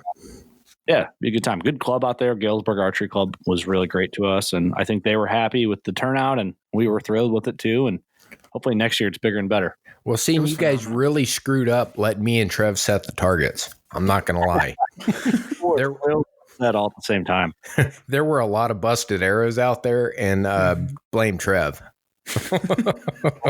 I'm wanting to go harder in the paint next year. I want to make them harder. I want to make them more challenging. I want to make them longer too. So just a much longer shots. And I want agreed. people. And if we do a 2 day, maybe we'll do 1 day like more casual, and then 1 day will just be like the hardcore day. Yeah, because we were never able to set up the one shot that we wanted to replicate over the fence blind. So we want to make that one happen. Yeah, let's not give it away, but we'll that one will happen. I got it's a good one. Yeah, we'll be setting that up for sure. I got a lot of things I want to do next year after just knowing what the layout was this past season, or this past year. So. No, I think it went great, man. You guys did a hell of a job setting that up and running it. It was good, man. I was really thrilled with the turnout. I was worried with the COVID and the rain and all that. So we still had 143 shooters. So it was pretty cool. Yeah, and they were all good people. And that's the best part about it. Everyone's on the same mindset. Everyone was there to have a good time. It was great, man. Couldn't ask. It literally couldn't have gone any better. No, it really couldn't, dude. It was incredible. Yeah. It was a good crew of people. People came from all over, though. You started naming off places, and people came from all over just to be there. Oh, yeah. I mean, shit, I could rattle them off. Like anywhere from Minnesota to Georgia to Alabama to Connecticut. You guys all the way out east. There was, I think we had Nebraska, Wisconsin, of course, Indiana, Ohio, Michigan, Tennessee. I'm missing a bunch. Kansas. There's a couple more in there I'm missing, but I mean, you get the gist. People drove for sure. I couldn't believe Eli came all the way up from Georgia, and he brought me a bottle of Creekwater whiskey. That was right. Awesome. Yeah, and it was fun. I really enjoyed shooting with him. I really did. Good, man. That's awesome. Yeah, cool that he came up. And he didn't give me a heads up. I mean, maybe he did, but like in the middle of me like planning the shoot and stressing out. He's like, "What's up, man? Drove all the way up here from Georgia." I'm like, "Holy shit, for real? That's insane." Eric came from Tennessee. Bones. Yeah. Bones. That's cool. It was cool. Awesome, yeah, man. It was great, man. I love that. I can't wait until next year. See, and that's the thing is, even if the shoot was horrible, the course was horrible, getting together with everyone, the bullshit, the hanging out, the chaos of the rain, the cooking, the crawfish boil, which was on point. Danielle was on the money there. I was skeptical, but she pulled that one off coming from a Southern background. So props to her. I think next year I'm going to do some VIP passes, and that'll get you to the after party. Oh, there you go. There you go. Badass. Yeah. I mean, that right there is what makes it. It's just the camaraderie, the people coming around, everyone hanging out and having a good time. I mean, where else can you put 150 people in one area and not have a single argument? Yeah. Oh, no. It went so smooth. It was great. It's great. All like-minded people, man. I'm super thankful for that. So it's just a family type thing. A family that you built, bro. It's crazy. It is crazy, man. It's very humbling. It's a weird feeling, but it was awesome, man. Super thankful for it all. Awesome. Fuck yeah, dude. I can't wait to do it again. Yeah, man. It was a lot of fun. I look forward to it every year, but it's one I want to start playing in it now, but I got to think about other shit. Hunting season coming up and all that. Yeah. We go gray at about this point. Everything falls off the wayside. It's season prep and then season execution. All the podcasts during season start ending up being like, well, like I told you guys this before the podcast. Well, we either going to record between Tuesday and Thursday, depending on weather, cold front, deer movement, that type of shit. Exactly. So it's hard to crank out consistent content for hunting during hunting season.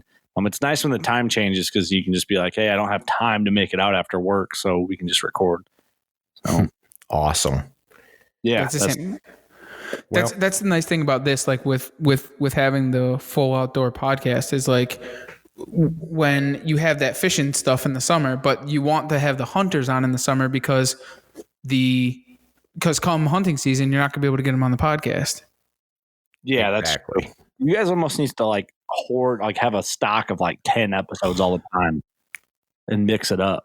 Right. That's one of the biggest problems. And trying to find the right person to be, I'm with that, dude. 100%. You always want them in stock, but I also want, when I have a stock of podcasts, I just want to launch them. I don't want to wait. Just want to get them out. Right. And that's the thing. During the COVID, we were actually doing 2 a week. Just to give you more content, but then we'd have a stockpile and then you're just burning them up. But then you get too far ahead of yourself. So with the intro and the things that are going on and events and stuff, you get too far ahead of yourself. So it's a tricky balance. It's a very tricky balance. It is tough, man. There's a science to it, and you want to let your episodes breathe and all that before cranking out another one on top of it, type of thing. Mm-hmm. And especially working with other podcasts too, because when certain podcasts come on certain days, you don't want to choke them out neither. You want to be really respectful to them. So it's kind of going from you guys started cranking out this podcast. You guys have done an incredible job with it. I think you've done it right, man. I really do. It's cool to see. I know that. I wanted to bring this up. I didn't want to make you guys bring it up, but I get hit up about it a lot. And the reason why we haven't been before, I was going to, but I know this particular situation is being served its justice. So I was going to wait and then full blown talk about it the way it deserves to be talked about. But I know there's other poachers out there that are well, you fucking talk about me when I already told you all I poached, but you didn't bring up the fucking other deal. Well, here we are. I'm going to bring it up. And first of all, fuck you for poaching. But the people want to know, Trev, what happened to East Coast Podcast? Well, so East Coast Bowhunting Podcast, obviously no longer. D-Rock was not who he said he was actually kind of a scumbag. He was living 2 lives. He tricked everybody, man. It's not just a couple people can be man, we got played. It's everyone. Yeah, Trev, you can't take the soft conversation and explanation. You gotta you gotta go balls deep, brother. I'll be honest, it's currently being served, so we kind of have to just talk about it how it is, but then it's really gonna be out how it is, because you bet your ass I'll be posting fucking news articles. Correct. And they are there, man. It's not, this isn't anything of lies or whatever, or make believe. You can literally fucking Google it. It will show up when it comes to it. But there's a lot of alleged shit that's against him, and kind of what he is and who he actually is, and he fucked everybody in the industry. I don't care how you slice it. That's a good way to put it.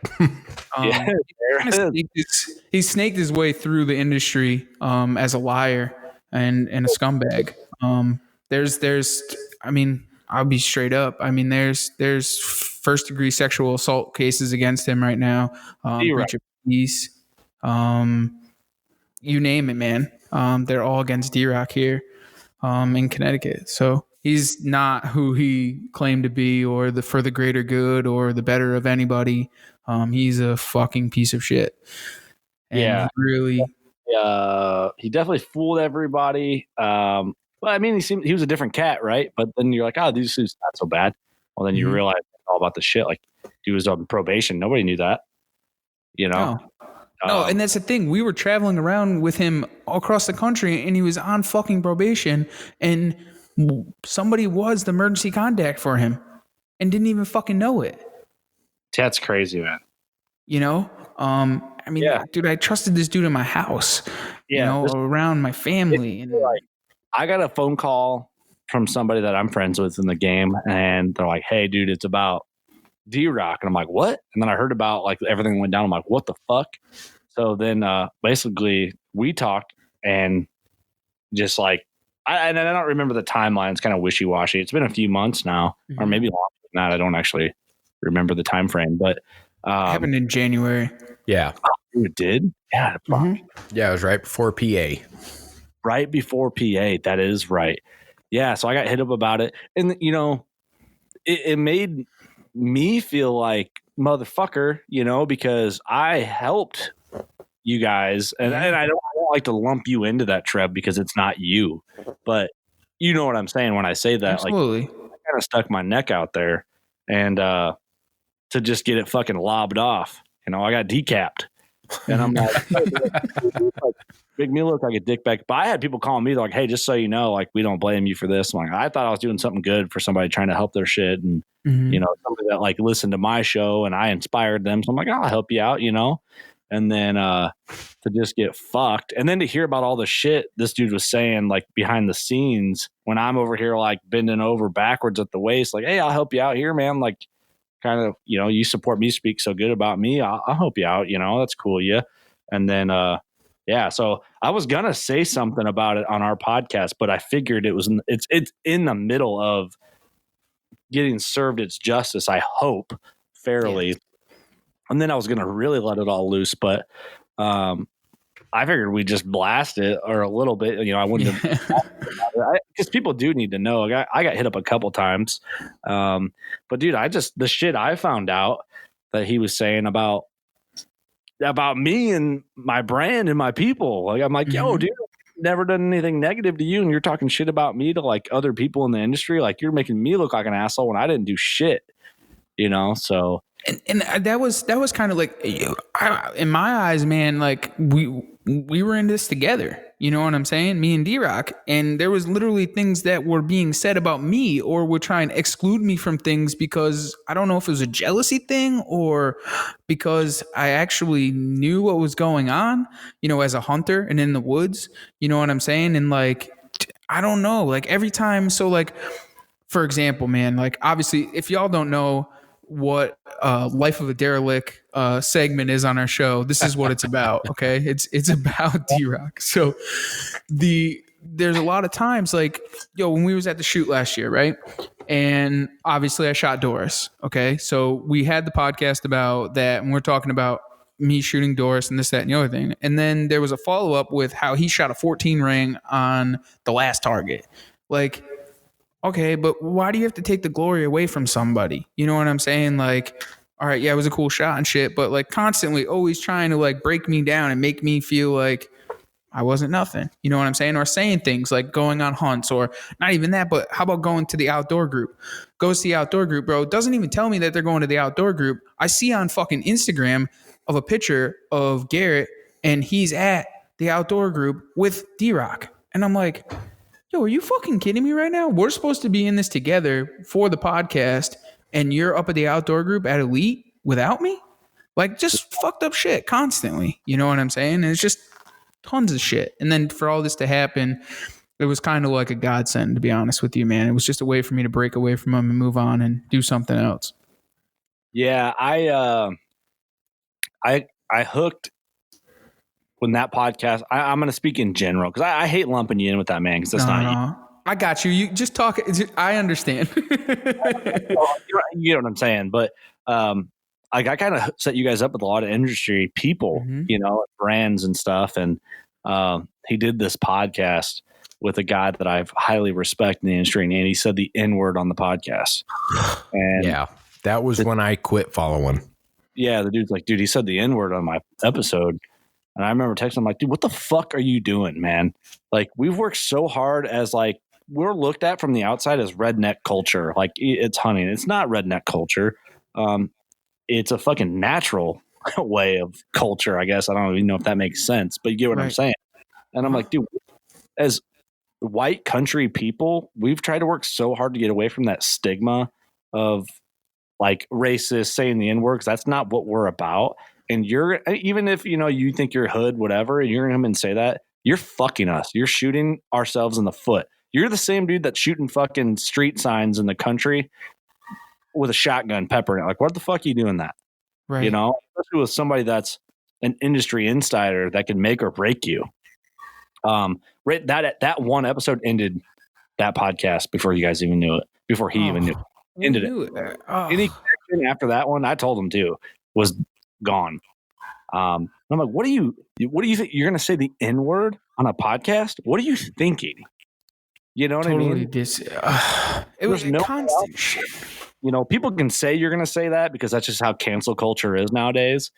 But use your brain a little bit, Absolutely. I mean, there was a million and one things, man. Just not, just crazy stories and like going back on himself and just fucked up shit, man. Like, why do you have to lie? Like, my biggest thing is liars and thieves, man. And in my eyes, that's all he was. Just constantly lying about. I get it. If you're a new hunter, you're a new hunter. You don't have to. You don't have to lie about it. You know what I'm saying? Like, we're not none of us are the greatest hunters. We learn something every single day. You don't have to tell me about how your story of that you're a new hunter. And then the next, you go back and you play the episode. And then an hour after you say that, you're talking about how you killed 30 turkeys with the bow. Oh, dude. What's your segment again? Because, did I find that segment? Yes, you did. Fuck yeah, dude. I thought I did. How many segments have you done that? There's like 3 or 4 of them, but now they can get real good now that we've broke this out. Because Life of a Derelict. We're going to give it to you. Go ahead, Curt. Tell us about Life of a Derelict. Do you have like an intro for it and shit yet?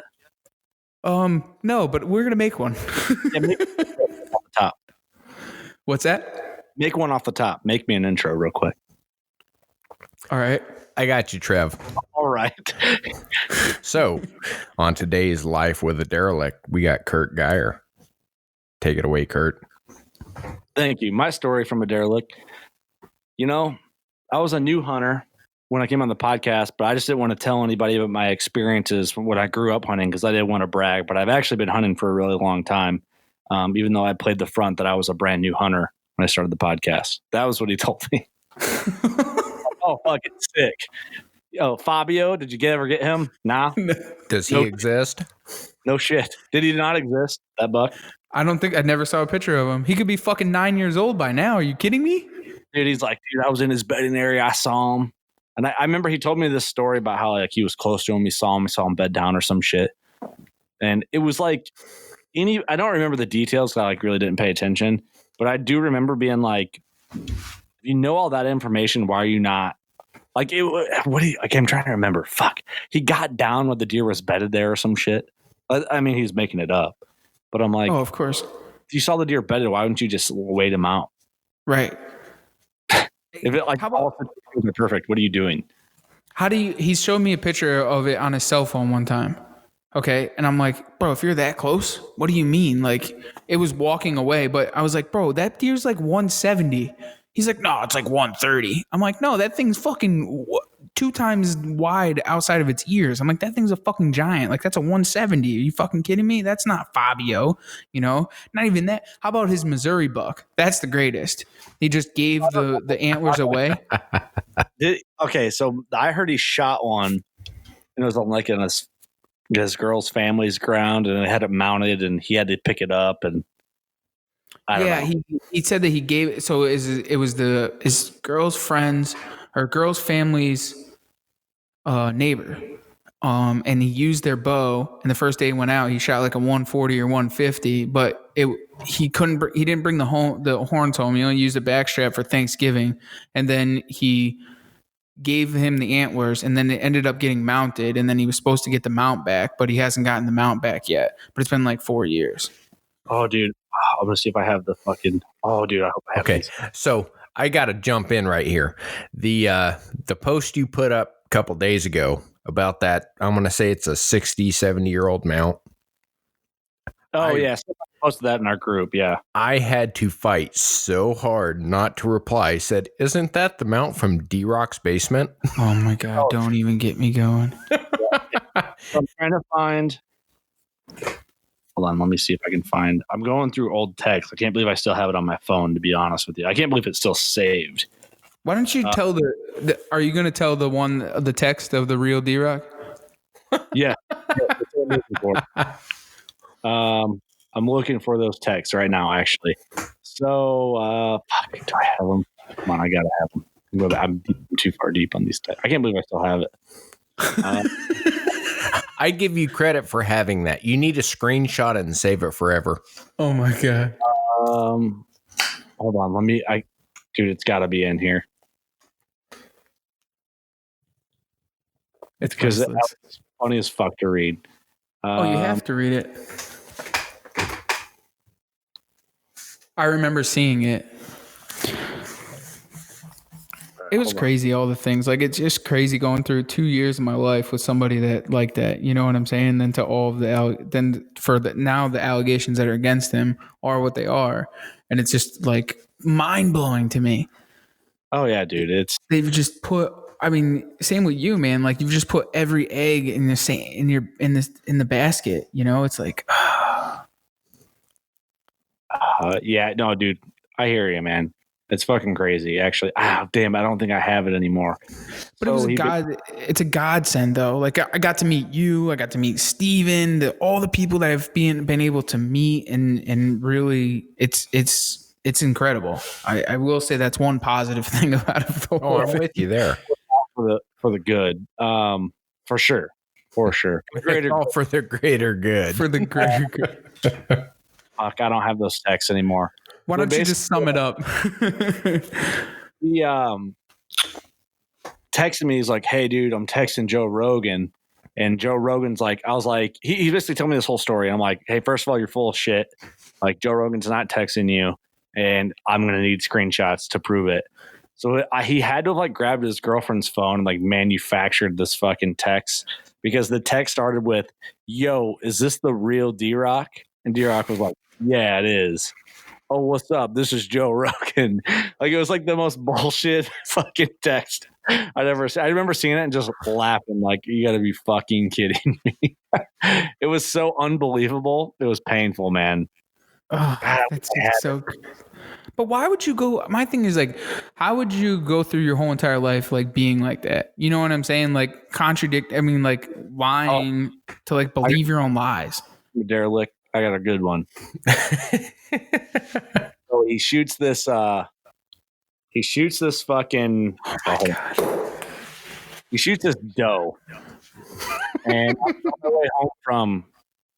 Fuck, where was I? I was on the way home from a road trip or something. I might have been on my way home from South Dakota. And here's his the first D-Rock is his fucking Instagram handle. First saddle kill with his bow. And two of the hashtags are hashtag button doe and hashtag 2-year-old. And I look at it and it's a I can't remember. I think it's just a button buck. It is a button buck. And I screenshotted it, circled button doe and 2-year-old, and sent it to him. I said, "What's this?" And I talked to him on the phone. He's like, "Yeah, it's a button doe." I'm like, what's a button doe? Oh yeah, here I'm looking at a photo of the picture. It's a fucking button buck. Yeah, it's a button doe, dude. And I'm like, no, that's a button buck, man. I was like, hey, I've been in this game a while. Like, I know what a button buck is. You think so? I'm like, yeah. No, but it wasn't though. It was a doe. And I was like, it's not a 2-year-old either. Like, for the record, like he was getting like the social media game was like getting a hold of him, you know, and he's just trying to be a weirdo. But I called him out and he's like, no, but you think, no, it's not though, but it was a doe. It was just weird. Like, what are you doing? It is so tempting to use that photo as the cover art for this episode. No, you're not doing it. I will not allow you to do so. For him, man. But I just want to bring that up. I don't want to dwell on this longer than we need to. Of course. I just think that, fuck him. That's all. Pretty much. You're a rapist. You're a piece of shit. Fuck you. That's what happened to East Coast Bowhunting Podcast. Trevor's a good person. And now you're doing your thing, man. So I appreciate it, man. Fuck yeah.